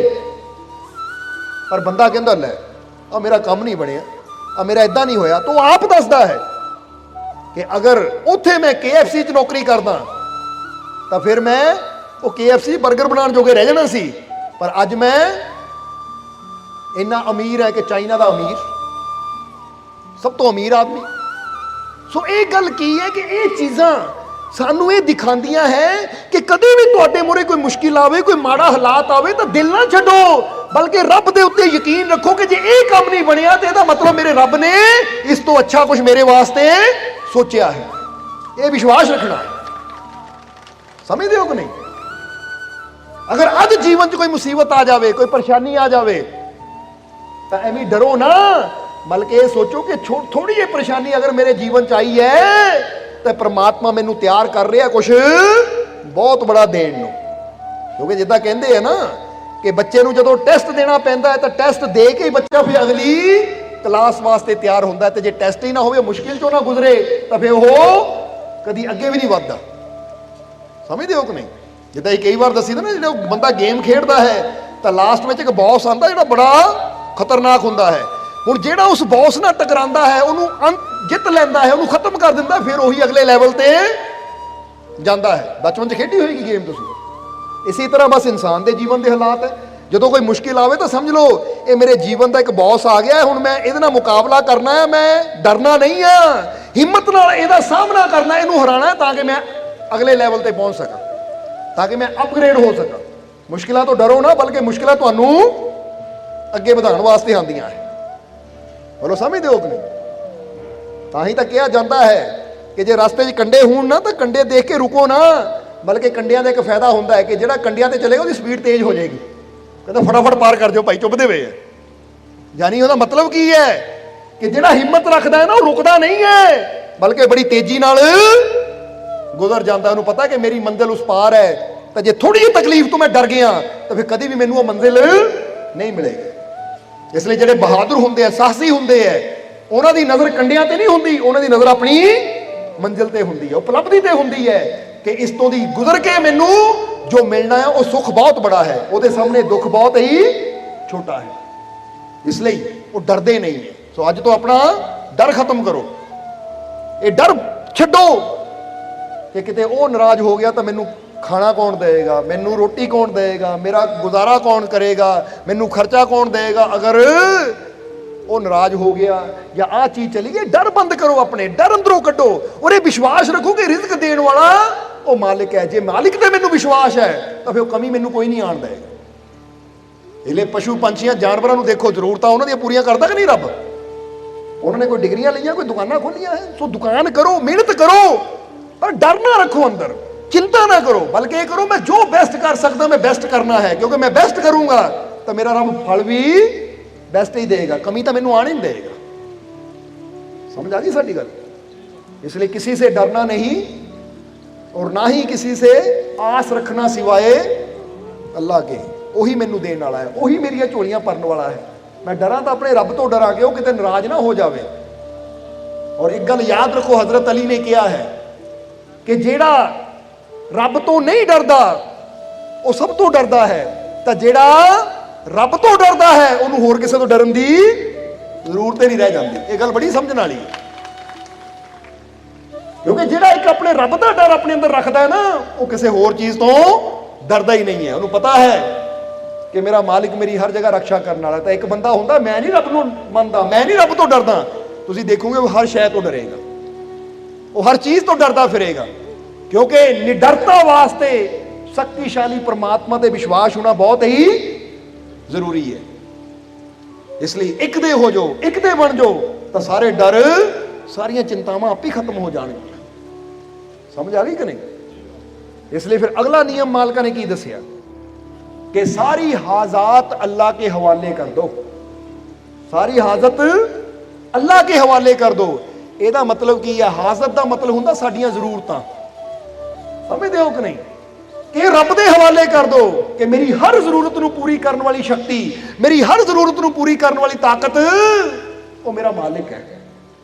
ਉਹ ਮੇਰੀਆਂ, ਜਿਸਨੇ ਮੈਨੂੰ ਜੀਵਨ ਦਿੱਤਾ ਹੈ, ਜ਼ਿੰਦਗੀ ਦਿੱਤੀ ਹੈ, ਉਹ ਮੇਰੀਆਂ ਜ਼ਰੂਰਤਾਂ ਨੂੰ ਪੂਰਾ ਵੀ ਜ਼ਰੂਰ ਕਰੇਗਾ। ਹਾਂ, ਮਿਹਨਤ ਮੈਂ ਕਰਨੀ ਹੈ, ਕੋਸ਼ਿਸ਼ ਮੈਂ ਕਰਨੀ ਹੈ, ਕਿਉਂਕਿ ਉਹਨਾਂ ਹਰ ਚੀਜ਼ ਰੱਖੀ ਹੋਈ ਹੈ। ਸਮਝਦੇ ਹੋ ਕਿ ਨਹੀਂ? ਜਿੱਦਾਂ ਬੰਦੇ ਨੂੰ ਪਿਆਸ ਲੱਗਦੀ ਹੈ ਤਾਂ ਉਹਨਾਂ ਪਾਣੀ ਦਾ ਪ੍ਰਬੰਧ ਕੀਤਾ ਹੋਇਆ ਹੈ, ਭੁੱਖ ਲੱਗਦੀ ਤਾਂ ਉਹਨਾਂ ਭੋਜਨ ਦਾ ਪ੍ਰਬੰਧ ਕੀਤਾ ਹੋਇਆ ਹੈ। ਯਾਨੀ ਹਰ ਚੀਜ਼, ਜਿਹੜੀ ਚੀਜ਼ ਦੀ ਸਾਨੂੰ ਜ਼ਰੂਰਤ ਹੈ ਨਾ, ਜਰਾ ਸੋਚ ਕੇ ਦੇਖੋ, ਸਾਨੂੰ ਮਕਾਨ ਦੀ ਜ਼ਰੂਰਤ ਸੀ ਤਾਂ ਪਰਮਾਤਮਾ ਨੇ ਸਾਰੇ ਸਾਧਨ ਰੱਖੇ ਸੀ ਕਿ ਨਹੀਂ? ਇਸ ਲਈ ਬੰਦੇ ਨੇ ਥੋੜਾ ਸਮਝ ਦਾ ਇਸਤੇਮਾਲ ਕੀਤਾ ਤਾਂ ਇੱਟ ਤਿਆਰ ਕਰ ਲਈ, ਬਜਰੀ ਤਿਆਰ ਕਰ ਲਈ, ਸੀਮੈਂਟ ਤਿਆਰ ਕਰ ਲਿਆ। ਆਇਆ ਕਿੱਥੋਂ ਇਹ? ਬੰਦੇ ਨੇ ਕੁਝ ਆਪਣੇ ਅੰਦਰੋਂ ਨਹੀਂ ਪੈਦਾ ਕੀਤਾ, हर चीज कुदरत ने पहले ही रखी हुई सी। कुदरत कहती मैं रखी हुई है, बस तू तैयार कर। ये उसी तरह है जिस तरह घर दे विच ना घर दा मालिक सारा समान रख दिंदा है किचन दे विच। हुण भाई तेरी मर्जी है, तू जो मर्जी तैयार कर ले, चाहे दाल बना ले, चाहे मूंगी दी दाल बना ले, चाहे महां दी दाल बना ले, चाहे गोभी दी सब्जी बना ले, बताऊआं दी बना ले, क्योंकि सारा समान पिया। हुण मर्जी तेरी, तू बनाना की है बना। पर जे कोई बनाने ही तैयार ना होवे, मेहनत करने नूं तैयार ना होवे, तां भुखा मरे तां फिर कहे लै घर दे मालिक ने मैनूं कुछ दित्ता ही नहीं। ਉਹ ਘਰ ਦਾ ਮਾਲਕ ਕਹਿੰਦਾ ਮੈਂ ਤਾਂ ਸਭ ਕੁਝ ਦਿੱਤਾ ਹੋਇਆ ਤੈਨੂੰ, ਤੂੰ ਤਿਆਰੀ ਤਾਂ ਕਰ। ਸਮਝੋ ਕਿ ਕੁਦਰਤ ਨੇ ਸਭ ਕੁਝ ਇੱਥੇ ਰੱਖਿਆ ਹੋਇਆ ਹੈ, ਜਿਹੜੀ ਚੀਜ਼ ਦੀ ਵੀ ਸਾਨੂੰ ਜ਼ਰੂਰਤ ਹੈ। ਹੁਣ ਅੱਜ ਦੇਖੋ, ਚਾਹੇ ਅਸੀਂ ਮੋਬਾਈਲ ਹੱਥ 'ਚ ਲੈ ਕੇ ਬੈਠੇ ਆ, ਚਾਹੇ ਗੱਡੀ ਵਿੱਚ ਸਫ਼ਰ ਕਰਦੇ ਆ, ਇਹ ਜੋ ਵੀ ਚੀਜ਼ ਮੋਬਾਈਲ ਨੂੰ ਬਣਨ ਵਿੱਚ ਲੱਗੀ ਹੈ, ਗੱਡੀ ਨੂੰ ਬਣਨ ਵਿੱਚ ਲੱਗੀ ਹੈ, ਘਰ ਨੂੰ ਬਣਨ ਵਿੱਚ ਲੱਗੀ ਹੈ, ਇਹ ਪਹਿਲੇ ਹੀ ਕੁਦਰਤ ਨੇ ਰੱਖੀ ਹੋਈ ਸੀ। ਬਸ ਕੀਤਾ ਕੀ ਗਿਆ कि बंदे ने अपनी समझना इन्हां चीज़ों को इकट्ठे किया और इकट्ठे करके इदां बना दिता कि ये साडे वास्ते तैयार हो गई और असीं अज इहदा फायदा लै रहे हैं। पर आई कित्थों?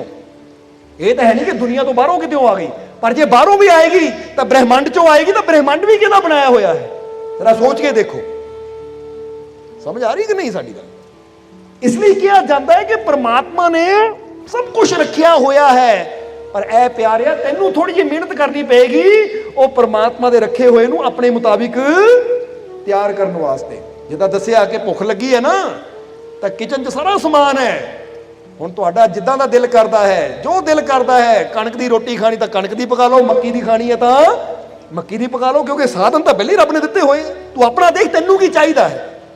ਅੱਜ ਤੁਸੀਂ ਵੀ ਸੋਚੋ ਮੈਨੂੰ ਕੀ ਚਾਹੀਦਾ ਹੈ। ਮੈਨੂੰ ਕਾਮਯਾਬੀ ਚਾਹੀਦੀ ਹੈ ਤਾਂ ਮੈਂ ਯਕੀਨ ਰੱਖਾਂ ਕਿ ਜੇ ਮੇਰੇ ਅੰਦਰ ਸੋਚ ਆਈ ਹੈ ਕਾਮਯਾਬੀ ਦੀ ਤਾਂ ਮੇਰੇ ਮਾਲਿਕ ਨੇ ਮੇਰੇ ਵਾਸਤੇ ਕਾਮਯਾਬੀ ਦੇ ਸਾਰੇ ਸਾਧਨ ਰੱਖੇ ਹੋਏ ਹੈ। ਬਸ ਮੈਂ ਕੀ ਕਰਨਾ ਹੈ, ਮੈਂ ਥੋੜੀ ਜਿਹੀ ਮਿਹਨਤ ਕਰਨੀ ਹੈ, ਕਿਉਂਕਿ ਵਿਸ਼ਵਾਸ ਨਾਲ ਮਿਹਨਤ ਕਰਨ ਵਾਲੇ ਨੂੰ ਕਾਮਯਾਬੀ ਜ਼ਰੂਰ ਮਿਲਦੀ ਹੈ। ਪਰ ਜੇ ਅਸੀਂ ਮਿਹਨਤ ਹੀ ਨਾ ਕਰੀਏ ਔਰ ਬੈਠੇ ਬਿਠਾਏ ਸੋਚੀਏ, ਸਮਝਦੇ ਹੋ ਕਿ ਨਹੀਂ, ਬੈਠੇ ਬਿਠਾਈ ਸੋਚੀਏ ਕਿ ਆਪਣੇ ਆਪ ਹੀ ਹੋ ਜਾਵੇ। ਹੁਣ ਤੁਸੀਂ ਨਾ ਜੇ ਸੋਚੋ ਕਿ ਲੈ ਬਈ ਆ ਜ਼ਮੀਨ ਦਾ ਟੁਕੜਾ ਮੈਂ ਲੈ ਲਿਆ, ਪਲਾਟ ਮੈਂ ਲੈ ਲਿਆ, ਤਾਂ ਹੁਣ ਇਹ ਰੱਬਾ ਮਕਾਨ ਆਪਣੇ ਆਪ ਹੀ ਬਣਾ ਦੇ ਉੱਤੇ। ਬੋਲੋ ਸਮਝਦੇ ਹੋ ਕਿ ਨਹੀਂ, ਆਪਣੇ ਆਪ ਨਹੀਂ ਬਣਨਾ।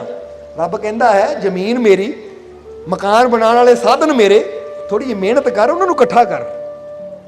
ਸਮਝਦੇ ਹੋ ਕਿ ਨਹੀਂ, ਉਹ ਮਿਸਤਰੀ ਲੱਭ ਜਿਹੜਾ ਉਹਦੀ ਚਨਾਈ ਕਰ ਸਕੇ, ਇੱਟਾਂ ਨੂੰ ਚਿਣ ਸਕੇ, ਜਿਹੜਾ ਸੀਮਟ ਬਜਰੀ ਗਾਰੇ ਨੂੰ ਮਿਲਾ ਕੇ ਦੀਵਾਰ ਤਿਆਰ ਕਰ ਸਕੇ, ਉਹ ਲੱਭ। ਇਸੇ ਤਰ੍ਹਾਂ ਸਾਧਨ ਪ੍ਰਮਾਤਮਾ ਦੇ ਹੈ, ਪਰ ਆਪਣੀ ਸੋਝੀ ਦੇ ਨਾਲ ਉਹਨਾਂ ਦਾ ਇਸਤੇਮਾਲ ਇਨਸਾਨ ਨੇ ਕਰਨਾ ਹੈ। ਫਿਰ ਇਨਸਾਨ ਆਪਣੇ ਮਨ ਭਾਉਂਦਾ ਘਰ ਨਕਸ਼ਾ ਤਿਆਰ ਕਰਕੇ ਖੜਾ ਕਰ ਸਕਦਾ ਹੈ। ਬੋਲੋ ਕਰ ਸਕਦਾ ਕਿ ਨਹੀਂ, ਕਿ ਮੈਨੂੰ ਇੱਥੇ ਕਿਚਨ ਚਾਹੀਦੀ ਹੈ, ਇੱਥੇ ਬਾਥਰੂਮ ਚਾਹੀਦਾ ਹੈ, ਇੱਥੇ ਬੈਡਰੂਮ ਚਾਹੀਦਾ, ਇੱਥੇ ਡਰਾਇੰਗ ਰੂਮ ਚਾਹੀਦਾ, ਇੱਥੇ ਪੌੜੀ ਚਾਹੀਦੀ ਹੈ, ਛੱਤ ਤੇ ਆਹ ਚਾਹੀਦਾ ਹੈ। ਬੰਦਾ ਫਿਰ ਆਪਣੇ ਹਿਸਾਬ ਨਾਲ ਜੋ ਮਰਜ਼ੀ ਤਿਆਰ ਕਰ ਲਵੇ, ਕਿਉਂਕਿ ਸਾਧਨ ਰੱਬ ਨੇ ਦਿੱਤੇ ਹੋਏ, ਪਰ ਮਿਹਨਤ ਬੰਦੇ ਨੇ ਕਰਨੀ ਹੈ। ਇਦਾਂ ਹੀ ਸਾਰੀ ਹਾਜ਼ਤ, ਸਾਡੀਆਂ ਸਾਰੀਆਂ ਜ਼ਰੂਰਤਾਂ ਪੂਰੀਆਂ ਕਰਨ ਵਾਲਾ ਉਹ ਪਰਮਾਤਮਾ ਹੈ। ਉਹਨਾਂ ਸਾਡੀ ਹਰ ਜ਼ਰੂਰਤ ਨੂੰ ਪੂਰਾ ਕਰਨ ਦੀ ਹਰ ਚੀਜ਼ ਸਮੱਗਰੀ ਰੱਖੀ ਹੋਈ ਹੈ। ਬਸ ਤੁਸੀਂ ਮਿਹਨਤ ਕਰਨ ਵਾਸਤੇ ਤਿਆਰ ਹੋਵੋ, ਤੁਸੀਂ ਕਾਮਯਾਬ ਹੋਣ ਵਾਸਤੇ ਤਿਆਰ ਹੋਵੋ। ਜਿੱਦਾਂ ਇੱਥੇ ਇਦਾਂ ਵੀ ਸਮਝ ਲਓ ਕਿ ਇੱਕ ਬੱਚਾ ਰੱਬ ਨੂੰ ਕਹੇ ਰੱਬਾ ਮੈਂ ਪਾਸ ਨਹੀਂ ਹੁੰਦਾ, ਕਿ ਤੂੰ ਮੇਰੇ ਵਾਸਤੇ ਪਾਸ ਹੋਣਾ ਨਹੀਂ ਰੱਖਿਆ, ਕਿ ਮੇਰੇ ਵਾਸਤੇ ਸਫਲਤਾ ਨਹੀਂ ਰੱਖੀ, ਤਾਂ ਰੱਬ ਨੇ ਕਹਿਣਾ ਮੈਂ ਤੇਰੇ ਵਾਸਤੇ ਸਫਲਤਾ ਰੱਖੀ ਹੈ, ਪਰ ਬੇਟਾ ਹੱਥ 'ਚ ਤੇਰੇ ਹੈ। ਤੂੰ ਮਿਹਨਤ ਕਰ ਸਫਲ ਹੋ ਜਾ, ਜਾਂ ਨਾ ਮਿਹਨਤ ਕਰ ਅਸਫਲ ਹੋ ਜਾ, ਇਹ ਚੁਣਾਵ ਤੂੰ ਕਰਨਾ ਹੈ। ਮੈਂ ਤਾਂ ਰੱਖਿਆ ਹੋਇਆ ਹੈ, ਮਿਹਨਤ ਕਰੇਗਾ ਤਾਂ ਪਾਸ ਹੋ ਜਾਏਗਾ, ਨਹੀਂ ਕਰੇਗਾ ਤਾਂ ਫੇਲ ਹੋ ਜਾਏਗਾ। ਕਿਉਂਕਿ ਦੁਨੀਆ ਤੇ ਨੈਗੇਟਿਵਿਟੀ ਵੀ ਹੈ, ਪੋਜ਼ਿਟਿਵਿਟੀ ਵੀ ਹੈ, ਤੰਦਰੁਸਤੀ ਵੀ ਹੈ, ਬਿਮਾਰੀ ਵੀ ਹੈ। ਸਮਝਣਾ ਜ਼ਰਾ ਸਾਰਿਆਂ ਨੇ। ਪਰ ਹੁਣ ਤੂੰ ਕੀ ਇਸਤੇਮਾਲ ਕਰਨਾ ਹੈ ਉਹ ਤੇਰੀ ਸੋਚ ਤੇ ਨਿਰਭਰ ਹੈ। ਇਸ ਲਈ ਇੱਥੇ ਤੁਹਾਨੂੰ ਕਹਾਂਗੇ ਆਪਣੇ ਅੰਦਰ ਜੇ ਚੁਣਨਾ ਹੀ ਹੈ ਤਾਂ ਪੋਜ਼ਿਟਿਵਿਟੀ ਨੂੰ ਚੁਣੀਏ, ਨੈਗੇਟਿਵਿਟੀ ਨੂੰ ਨਹੀਂ। ਕਿਉਂਕਿ ਨੈਗੇਟਿਵਿਟੀ ਨੂੰ ਚੁਣਾਂਗੇ ਤਾਂ ਸਾਡਾ ਜੀਵਨ ਦੁੱਖਾਂ ਨਾਲ ਭਰ ਜਾਏਗਾ, ਪੋਜ਼ਿਟਿਵਿਟੀ ਨੂੰ ਚੁਣਾਂਗੇ, ਵਿਸ਼ਵਾਸ ਨੂੰ ਚੁਣਾਂਗੇ ਤਾਂ ਸਾਡਾ ਜੀਵਨ ਖੁਸ਼ੀਆਂ ਨਾਲ ਭਰ ਜਾਏਗਾ। ਇਹ ਗੱਲ ਯਾਦ ਰੱਖਣਾ ਹਮੇਸ਼ਾ। ਤਾਂ ਹੀ ਤਾਂ ਵਿਸ਼ਵਾਸ ਅੰਦਰ ਬਹੁਤ ਸ਼ਕਤੀ ਹੈ। ਵਿਸ਼ਵਾਸ ਸਾਡੇ ਅੰਦਰ ਉਮੀਦ ਪੈਦਾ ਕਰਦਾ ਹੈ ਕਿ ਜੇ ਅੱਜ ਮੇਰੇ ਜੀਵਨ 'ਚ ਪਰੇਸ਼ਾਨੀ ਹੈ ਤਾਂ ਕੋਈ ਗੱਲ ਨਹੀਂ, ਕੱਲ ਨੂੰ ਖੁਸ਼ੀਆਂ ਜ਼ਰੂਰ ਆਣਗੀਆਂ। ਇਹ ਵਿਸ਼ਵਾਸ ਹੈ। ਤਾਂ ਨੈਗੇਟਿਵਿਟੀ ਕੀ ਹੈ ਕਿ ਅੱਜ ਮੈਂ ਗਰੀਬ ਹਾਂ, ਕੱਲ ਨੂੰ ਮੈਂ ਹੋਰ ਗਰੀਬ ਨਾ ਹੋ ਜਾਵਾਂ। ਅੱਜ ਮੈਂ ਬਿਮਾਰ ਹਾਂ, ਕੱਲ ਨੂੰ ਮਰ ਹੀ ਨਾ ਜਾਵਾਂ। ਉਹ ਮਰਨਾ ਤਾਂ ਇੱਕ ਦਿਨ ਹੈ ਹੀ, ਪਰ ਡਰ ਕੇ ਨਹੀਂ। ਵਿਸ਼ਵਾਸ ਰੱਖਣਾ ਆਪਣੇ ਮਾਲਿਕ ਤੇ। ਜਾਣਾ ਤਾਂ ਦੁਨੀਆ ਤੋਂ ਹੈ ਹੀ, ਪਰ ਜੇ ਵਿਸ਼ਵਾਸ ਰੱਖੂੰਗਾ ਤਾਂ ਜਰਾ ਸੋਚੋ ਕਿ ਇੱਕ ਬੰਦਾ ਜਾਂ ਕਹਿ ਲਈਏ ਕਿ ਦੋ ਬੰਦੇ ਹੈ, ਦੋਨਾਂ ਨੂੰ ਇੱਕੋ ਹੀ ਬਿਮਾਰੀ ਹੈ। ਸਮਝ ਲਓ ਦੋਨਾਂ ਨੂੰ ਇੱਕੋ ਹੀ ਬਿਮਾਰੀ ਹੈ। ਇੱਕ ਬੰਦਾ ਸੋਚਦਾ ਹੈ ਹੁਣ ਨਹੀਂ ਮੈਂ ਬਚਣਾ, ਬਿਮਾਰੀ ਬੜੀ ਖਤਰਨਾਕ ਹੈ, ਮੈਂ ਮਰ ਜਾਣਾ, ਇਹ ਬਿਮਾਰੀ ਤਾਂ ਜਾਨ ਲੈ ਕੇ ਜਾਣੀ ਮੇਰੀ। ਇਹਨੂੰ ਕਹਾਂਗੇ ਨੈਗੇਟਿਵਿਟੀ, ਡਰਿਆ ਹੋਇਆ। ਹੁਣ ਦੂਜੇ ਨੂੰ ਵੀ ਇਹੀ ਬਿਮਾਰੀ ਹੈ, ਪਰ ਦੂਜਾ ਕੀ ਸੋਚਦਾ ਹੈ, ਠੀਕ ਹੈ ਬਿਮਾਰੀ ਹੈ ਪਰ ਮੇਰੇ ਮਾਲਿਕ ਦੀ ਰਹਿਮਤ ਬਹੁਤ ਬੜੀ ਹੈ, ਉਹ ਚਾਹੇ ਤਾਂ ਹਰ ਬਿਮਾਰੀ ਨੂੰ ਠੀਕ ਕਰ ਸਕਦਾ ਹੈ। ਔਰ ਮੈਨੂੰ ਆਪਣੇ ਰੱਬ ਤੇ ਪੂਰਾ ਯਕੀਨ ਹੈ, ਉਹ ਮੈਨੂੰ ਠੀਕ ਜ਼ਰੂਰ ਕਰੇਗਾ। ਹੁਣ ਜਵਾਬ ਦਿਓ ਕਿ ਦੋਨਾਂ ਚੋਂ ਠੀਕ ਹੋਣ ਦੀ ਸੰਭਾਵਨਾ ਕਿਹਦੀ ਹੈ, ਪਹਿਲੇ ਦੀ ਜਾਂ ਦੂਜੇ ਦੀ? ਕਿਉਂਕਿ ਪਹਿਲਾ ਕੀ ਕਹਿ ਰਿਹਾ ਹੈ, ਬਿਮਾਰੀ ਬਹੁਤ ਖਤਰਨਾਕ ਹੈ, ਇਹ ਨਹੀਂ ਠੀਕ ਹੋਣੀ, ਇਹ ਤਾਂ ਜਾਨ ਲੈ ਕੇ ਜਾਏਗੀ, ਇਹਨਾਂ ਤਾਂ ਮੇਰੀ ਜਾਨ ਲੈ ਕੇ ਜਾਣਾ ਹੈ, ਕਿਉਂਕਿ ਬੜੀ ਖਤਰਨਾਕ ਬਿਮਾਰੀ ਹੈ, ਤਾਂ ਕੋਈ ਇਲਾਜ ਹੀ ਹੈ ਨਹੀਂ, ਹੁਣ ਤਾਂ ਮੇਰੀ ਜਾਨ ਗਈ। ਤਾਂ ਦੂਜਾ ਕਹਿ ਰਿਹਾ ਠੀਕ ਹੈ ਬਿਮਾਰੀ ਖਤਰਨਾਕ ਹੈ, ਪਰ ਮੇਰਾ ਮਾਲਿਕ ਚਾਵੇ, ਉਹ ਮੇਰਾ ਪ੍ਰਮਾਤਮਾ ਚਾਵੇ, ਪ੍ਰਭੂ ਚਾਵੇ ਤਾਂ ਹਰ ਬਿਮਾਰੀ ਠੀਕ ਹੋ ਸਕਦੀ ਹੈ। ਨਾ ਮੁਮਕਿਨ ਵੀ ਮੁਮਕਿਨ ਹੋ ਸਕਦਾ ਹੈ। ਅਗਰ ਉਹਦੀ ਰਹਿਮਤ ਹੋ ਜਾਵੇ ਤਾਂ ਅਸੰਭਵ ਵੀ ਸੰਭਵ ਹੋ ਸਕਦਾ ਹੈ। ਤਾਂ ਮੈਨੂੰ ਯਕੀਨ ਹੈ ਆਪਣੇ ਰੱਬ ਦੀ ਰਹਿਮਤ ਤੇ ਕਿ ਮੇਰਾ ਇਹ ਦੁੱਖ ਜ਼ਰੂਰ ਦੂਰ ਹੋਏਗਾ। ਤਾਂ ਜ਼ਰਾ ਸੋਚ ਕੇ ਦੇਖੋ, ਆਪਣੇ ਆਪ ਹੀ ਤੁਹਾਡੇ ਅੰਦਰੋਂ ਜਵਾਬ ਆਉਣਾ ਹੈ ਕਿ ਕਿਹਦੇ ਚਾਂਸ ਹੈ ਠੀਕ ਹੋਣ ਦੇ ਔਰ ਕਿਹਦੇ ਚਾਂਸ ਹੈ ਮਰਨ ਦੇ। ਆਇਆ ਅੰਦਰੋਂ ਜਵਾਬ? ਆਇਆ ਕਿ ਨਹੀਂ? ਹੁਣ ਤੁਸੀਂ ਦੋਨਾਂ ਚੋਂ ਕਿਹੜੇ ਬਣਨਾ ਹੈ? ਕਿਹੜੇ ਬਣਨਾ, ਪਹਿਲੇ ਜਾਂ ਦੂਜੇ? ਦੂਜੇ ਬਣਨਾ ਨਾ। ਯਾਨੀ ਦੂਜੇ ਦਾ ਮਤਲਬ ਹੈ ਵਿਸ਼ਵਾਸ, ਯਕੀਨ, ਉਮੀਦ, ਭਰੋਸਾ ਕਿ ਜੇ ਅੱਜ ਮੇਰੇ ਜੀਵਨ 'ਚ ਹਾਲਾਤ ਮਾੜੇ ਆ ਤਾਂ ਕੋਈ ਇਹ ਵੀ ਸੋਚ ਸਕਦਾ ਹੈ ਹਾਲਾਤ ਬੜੇ ਮਾੜੇ ਆ, ਮੇਰੀ ਜਾਨ ਲੈ ਹੀ ਲੈਣੀ ਇਹਨਾਂ ਨੇ, ਮੇਰਾ ਤਾਂ ਘਰ ਬਰਬਾਦ ਹੋ ਜਾਣਾ, ਮੇਰੀ ਤਾਂ ਜ਼ਿੰਦਗੀ ਬਰਬਾਦ ਹੋਣੀ, ਮੇਰਾ ਸਭ ਕੁਝ ਲੁੱਟਿਆ ਜਾਣਾ ਕਿਉਂਕਿ ਹਾਲਾਤ ਬੜੇ ਮਾੜੇ ਹੈ। ਅਗਰ ਇਹ ਸੋਚ ਹੋਏਗੀ ਤਾਂ ਵਾਕਈ ਸਭ ਕੁਝ ਬਰਬਾਦ ਹੀ ਹੋਣਾ। ਤਾਂ ਜੇ ਬੰਦਾ ਸੋਚੇ ਕੋਈ ਨਹੀਂ ਅੱਜ ਹਾਲਾਤ ਮਾੜੇ ਹੈ ਨਾ ਤਾਂ ਮੇਰਾ ਮਾਲਿਕ ਨਾਲ ਹੈ, ਮੈਨੂੰ ਯਕੀਨ ਹੈ ਕੱਲ ਹਾਲਾਤ ਚੰਗੇ ਵੀ ਜ਼ਰੂਰ ਹੋਣਗੇ, ਅੱਜ ਧੁੰਦ ਹੈ ਤਾਂ ਕੱਲ ਸੂਰਜ ਵੀ ਜ਼ਰੂਰ ਨਿਕਲੇਗਾ। ਇਹੀ ਤਾਂ ਮਾਲਿਕ ਸਮਝਾ ਰਹੇ ਹੈ। ਉਮੀਦ ਰੱਖੋ, ਵਿਸ਼ਵਾਸ ਰੱਖੋ। ਜੇ ਧੁੰਦ ਨੂੰ ਦੇਖ ਕੇ ਸੂਰਜ ਨਹੀਂ ਡਰ ਕੇ ਬਹਿ ਜਾਂਦਾ, ਉਹ ਦੁਬਾਰਾ ਫਿਰ ਨਿਕਲਦਾ ਹੈ, ਫਿਰ ਚਮਕਦਾ ਹੈ, ਔਰ ਉਦੋਂ ਤੱਕ ਨਿਕਲਦਾ ਹੈ ਜਦੋਂ ਤੱਕ ਧੁੰਦ ਛਟ ਨਾ ਜਾਵੇ। ਤਾਂ ਤੁਸੀਂ ਵੀ ਸੂਰਜ ਬਣ ਕੇ ਨਿਕਲੋ ਕਿ ਅਸੀਂ ਦੁੱਖਾਂ ਦੀ ਧੁੰਦ ਤੋਂ, ਪਰੇਸ਼ਾਨੀਆਂ ਦੀ ਧੁੰਦ ਤੋਂ ਨਹੀਂ ਡਰਨਾ, ਬਲਕਿ ਹਰ ਵਾਰ ਅਸੀਂ ਪੂਰੀ ਕੋਸ਼ਿਸ਼ ਕਰਨੀ ਹੈ, ਪੂਰੀ ਮਿਹਨਤ ਕਰਨੀ ਹੈ। ਕਿੰਨੇ ਕੁ ਦਿਨ ਇਹ ਦੁੱਖਾਂ ਪਰੇਸ਼ਾਨੀਆਂ ਦਾ ਅੰਧੇਰਾ ਸਾਨੂੰ ਰੋਕ ਕੇ ਰੱਖੇਗਾ? ਇੱਕ ਟਾਈਮ ਆਏਗਾ ਜਦੋਂ ਸਾਡੇ ਵਿਸ਼ਵਾਸ ਦਾ ਔਰ ਮਾਲਕ ਦੀ ਰਹਿਮਤ ਦਾ ਸੂਰਜ ਚਮਕੇਗਾ ਔਰ ਮੇਰੇ ਜੀਵਨ ਦੀਆਂ ਸਾਰੀਆਂ ਪਰੇਸ਼ਾਨੀਆਂ, ਤਕਲੀਫਾਂ, ਦੁੱਖ ਦੂਰ ਹੋ ਜਾਣਗੇ। ਉਹ ਟਾਈਮ ਆਏਗਾ ਜਦੋਂ ਇਹ ਵਿਸ਼ਵਾਸ ਤੁਹਾਨੂੰ ਉਹ ਤਾਕਤ ਦੇ ਦਿੰਦਾ ਹੈ ਕਿ ਤੁਹਾਡੀ ਮੁਸ਼ਕਿਲ ਦਾ ਹੱਲ ਵੀ ਹੋ ਜਾਂਦਾ ਹੈ। ਸਮਝਦੇ ਹੋ ਕਿ ਨਹੀਂ? ਇਹਨੂੰ ਆਸਾਨੀ ਨਾਲ ਸਮਝਣ ਵਾਸਤੇ ਇਦਾਂ ਕਰ ਲਈਏ ਕਿ ਦੋ ਬੰਦੇ ਹੈ, ਇੱਕ ਆਪਣੇ ਘਰ 'ਚ ਰਾਤ ਨੂੰ ਸੁੱਤਾ, ਦੂਜਾ ਆਪਣੇ ਘਰ 'ਚ ਸੁੱਤਾ ਹੈ, ਔਰ ਇੱਕ ਨੂੰ ਮਹਿਸੂਸ ਹੁੰਦਾ ਘਰ ਦੇ ਬਾਹਰ ਭੂਤ ਖੜਾ ਹੈ। ਸਮਝਦੇ ਹੋ? ਉਦਾਹਰਨ ਦੇ ਕੇ ਸਮਝਾ ਰਹੇ ਹਾਂ। ਨਹੀਂ ਤਾਂ ਭੂਤ ਭਾਤ ਇਦਾਂ ਨਹੀਂ ਘਰ ਦੇ ਬਾਹਰ ਖੜਦੇ ਕਿ ਲੈ ਵੀ ਘਰ ਦੇ ਬਾਹਰ ਭੂਤ ਖੜਾ ਹੈ, ਭੂਤ, ਇਹ ਤਾਂ ਮੇਰਾ ਖੂਨ ਪੀ ਜਾਏਗਾ, ਮੇਰੀ ਜਾਨ ਲੈ ਲੈਣੀ, ਇਹਨਾਂ ਨੇ ਮਾਰ ਦੇਣਾ ਮੈਨੂੰ, ਮੇਰੇ ਪਰਿਵਾਰ ਨੂੰ। ਹੁਣ ਉਹ ਦਿਲ ਉਹਦਾ ਜ਼ੋਰ ਜ਼ੋਰ ਨਾਲ ਧੱਕ ਧੱਕ ਕਰਨ ਲੱਗ ਪਿਆ ਤਾਂ ਹੋ ਸਕਦਾ ਉਹਨੂੰ ਅਟੈਕ ਹੀ ਹੋ ਜਾਵੇ, ਉੱਦਾਂ ਹੀ ਮਰ ਜਾਵੇ। ਭੂਤ ਮਾਰੇ ਨਾ ਮਾਰੇ, ਉਹ ਡਰ ਹੀ ਉਹਦੀ ਜਾਨ ਲੈ ਲਵੇ। ਕਿਉਂਕਿ ਜਿੱਦਾਂ ਹੀ ਇੱਕ ਘਟਨਾ ਦੱਸੀ ਦੀ ਹੈ ਕਿ ਇੱਕ ਪੇਪਰ ਦੇ ਵਿੱਚ ਘਟਨਾ ਪੜ੍ਹੀ ਸੀ ਅਸੀਂ ਕੋਈ 3-4 ਸਾਲ ਪਹਿਲਾਂ, ਕਿ ਇੱਕ ਬਜ਼ੁਰਗ ਬੈਠਾ ਘਰ ਦੇ ਵਿੱਚ ਕੁਰਸੀ ਤੇ, ਤਾਂ ਉਹ ਹੈਡਿੰਗ ਕੀ ਸੀ ਕਿ ਸੱਪ ਨੇ ਬਜ਼ੁਰਗ ਦੀ ਜਾਨ ਲੈ ਲਈ। ਕੀ ਲਿਖਿਆ ਸੀ ਬੜੇ ਬੜੇ ਅੱਖਰਾਂ 'ਚ? ਸੱਪ ਨੇ ਬਜ਼ੁਰਗ ਦੀ ਜਾਨ ਲੈ ਲਈ। ਜਦੋਂ ਅਸੀਂ ਪੜ੍ਹਿਆ ਸੀ ਕਿ ਸ਼ਾਇਦ ਸੱਪ ਨੇ ਡੰਗ ਨੂੰ ਮਾਰਿਆ ਹੋਣਾ ਬਜ਼ੁਰਗ ਦੇ, ਜਦੋਂ ਖਬਰ ਪੜ੍ਹੀ ਤਾਂ ਕੀ ਸੀ ਕਿ ਬਜ਼ੁਰਗ ਘਰ ਦੇ ਵਿੱਚ ਬੈਠਾ ਸੀ, ਸੱਪ ਬਜ਼ੁਰਗ ਦੇ ਮੋਹਰ ਦੀ ਗੁਜ਼ਰਿਆ। ਬਜ਼ੁਰਗ ਨੇ ਜਿਸਲੇ ਸੱਪ ਨੂੰ ਦੇਖਿਆ ਤਾਂ ਇੰਨਾ ਡਰ ਗਿਆ ਉਹਨੂੰ ਉੱਥੇ ਅਟੈਕ ਹੋ ਗਿਆ ਔਰ ਬਜ਼ੁਰਗ ਮਰ ਗਿਆ। ਇਹ ਤਾਂ ਕਮਾਲ ਦੀ ਗੱਲ ਹੈ, ਸੱਪ ਨੂੰ ਵਿਚਾਰੇ ਨੂੰ ਪਤਾ ਵੀ ਨਹੀਂ ਔਰ ਦੋਸ਼ ਸਾਰਾ ਸੱਪ ਨੂੰ ਦੇ ਦਿੱਤਾ ਕਿ ਜਾਨ ਲੈ ਲਈ। ਜਾਨ ਇਹ ਸੱਪ ਨੇ ਨਹੀਂ ਲਈ, ਇਹ ਜਾਨ ਲਈ ਬਜ਼ੁਰਗ ਦੇ ਡਰ ਨੇ। ਸੱਪ ਨੂੰ ਦੇਖ ਕੇ ਇੰਨਾ ਡਰ ਗਿਆ ਕਿ ਹੁਣ ਪਤਾ ਮੈਂ ਬਜ਼ੁਰਗ ਹਾਂ, ਦੌੜ ਤਾਂ ਮੈਂ ਸਕਦਾ ਨਹੀਂ। ਤਾਂ ਸੱਪ ਆਇਆ ਤਾਂ ਡਰ ਕੇ ਉਹਦਾ ਹਾਰਟ ਹੀ ਫੇਲ ਹੋ ਗਿਆ। ਹੁਣ ਕਹਿੰਦੇ ਦੋਸ਼ ਆ ਗਿਆ, ਸੱਪ ਨੇ ਜਾਨ ਲੈ ਲਈ। ਉਹ ਸੱਪ ਨੇ ਨਹੀਂ, ਉਹਦੇ ਅੰਦਰਲੇ, ਕਿਉਂਕਿ ਜੋ ਡਰ ਗਿਆ ਸਮਝੋ। ਹੁਣ ਹੋ ਸਕਦਾ ਕਿ ਸੱਪ ਨੂੰ ਦੇਖ ਕੇ ਬਜ਼ੁਰਗ ਡਰ ਗਿਆ ਤਾਂ ਬੰਦਾ ਕਹੇ ਭੂਤ ਖੜਾ ਹੈ, ਮੇਰਾ ਖੂਨ ਪੀ ਜਾਏਗਾ, ਮੈਨੂੰ ਮਾਰ ਦੇਗਾ, ਸੋਚ ਕੇ ਹੀ ਡਰ ਕੇ ਉਹਦੀ ਜਾਨ ਨਿਕਲ ਜਾਵੇ। ਪਰ ਦੂਜਾ ਬੰਦਾ ਹੈ, ਉਹਦੇ ਘਰ ਦੇ ਬਾਹਰ ਵੀ ਕੋਈ ਪਰੇਸ਼ਾਨੀ ਹੈ, ਉਹਨੂੰ ਵੀ ਕੋਈ ਕਹਿੰਦਾ ਉਹ ਭੂਤ ਖੜਾ ਹੈ। ਉਹ ਕਹਿੰਦਾ ਅੱਛਾ ਭੂਤ ਖੜਾ ਹੈ, ਕਦੀ ਭੂਤ ਦੇਖਿਆ ਨਹੀਂ, ਜਰਾ ਅੱਜ ਭੂਤ ਨਹੀਂ ਮਿਲ ਰਹੀ ਹੈ। ਉਹ ਡਰ ਨਹੀਂ ਲੱਗਦਾ ਤੈਨੂੰ? ਉਹ ਲੈ ਭੂਤਾਂ ਤੋਂ ਕੀ ਡਰਨਾ ਯਾਰ, ਮੇਰਾ ਮਾਲਿਕ ਬਹੁਤ ਸ਼ਕਤੀਸ਼ਾਲੀ ਹੈ, ਉਹ ਮੇਰੇ ਨਾਲ ਹੈ। ਇਦਾਂ ਦੇ ਲੱਖਾਂ ਹੀ ਭੂਤ ਵੀ ਉਹਦੇ ਸਾਹਮਣੇ ਨਹੀਂ ਠਹਿਰ ਸਕਦੇ। ਇੱਕ ਭੂਤ ਦੀ ਕੀ ਵਿਸਾਤ ਹੈ? ਚੱਲ ਮੈਂ ਦੱਸਾਂ ਤੈਨੂੰ। ਉਹ ਵਿਸ਼ਵਾਸ ਨਾਲ ਜਦੋਂ ਜਾਂਦਾ ਬਾਹਾਂ ਚੱਕ ਕੇ, ਦਿਖਾ ਕਿੱਥੇ ਭੂਤ ਹੈ, ਤਾਂ ਭੂਤ ਪਹਿਲੇ ਡਰ ਕੇ ਦੌੜ ਜਾਂਦਾ ਹੈ। ਕਹਿੰਦਾ ਭਾਈ ਇਹਨਾਂ ਮੇਰੇ ਤੋਂ ਕੀ ਡਰਨਾ, ਇਹਦੀ ਹਿੰਮਤ ਦੇਖ ਕੇ, ਇਹਦਾ ਵਿਸ਼ਵਾਸ ਦੇਖ ਕੇ ਤਾਂ ਮੈਂ ਡਰ ਗਿਆ। ਹੁਣ ਜ਼ਰਾ ਗੌਰ ਕਰਨਾ, ਜੇ ਤੁਹਾਨੂੰ ਵੀ ਬਣਨ ਦਾ ਮੌਕਾ ਮਿਲੇ ਨਾ, ਪਹਿਲੇ ਨਾ ਬਣਿਓ ਕਿ ਮੁਸੀਬਤ ਆਂਦੀ ਦੇਖ ਕੇ, ਟੈਨਸ਼ਨ ਆਂਦੀ ਦੇਖ ਕੇ ਤਾਂ ਉਹਦੇ ਡਰ ਕੇ ਬਹਿ ਜਾਈਏ ਕਿ ਹਾਰਟ ਹੀ ਫੇਲ ਹੋ ਜਾਵੇ। ਬਲਕਿ ਦੂਜੇ ਬਣੀਏ ਅਸੀਂ ਕਿ ਮੁਸੀਬਤ ਆਵੇ ਵੀ ਤਾਂ ਆਪਣੀ ਹਿੰਮਤ, ਹੌਸਲੇ ਨੂੰ ਇੰਨਾ ਵਧਾ ਲਈਏ ਕਿ ਮੈਂ ਨਹੀਂ ਤਾਂ ਦੀ ਮੁਸੀਬਤਾਂ ਦੇ ਭੂਤਾਂ ਤੋਂ ਡਰਦਾ, ਮੇਰਾ ਮਾਲਿਕ ਮੇਰੇ ਨਾਲ ਹੈ, ਮੈਂ ਤਾਂ ਮੁਸੀਬਤਾਂ ਨੂੰ ਡਰਾ ਦੇਵਾਂ। ਸਮਝ ਆ ਰਹੀ ਹੈ ਕਿ ਨਹੀਂ?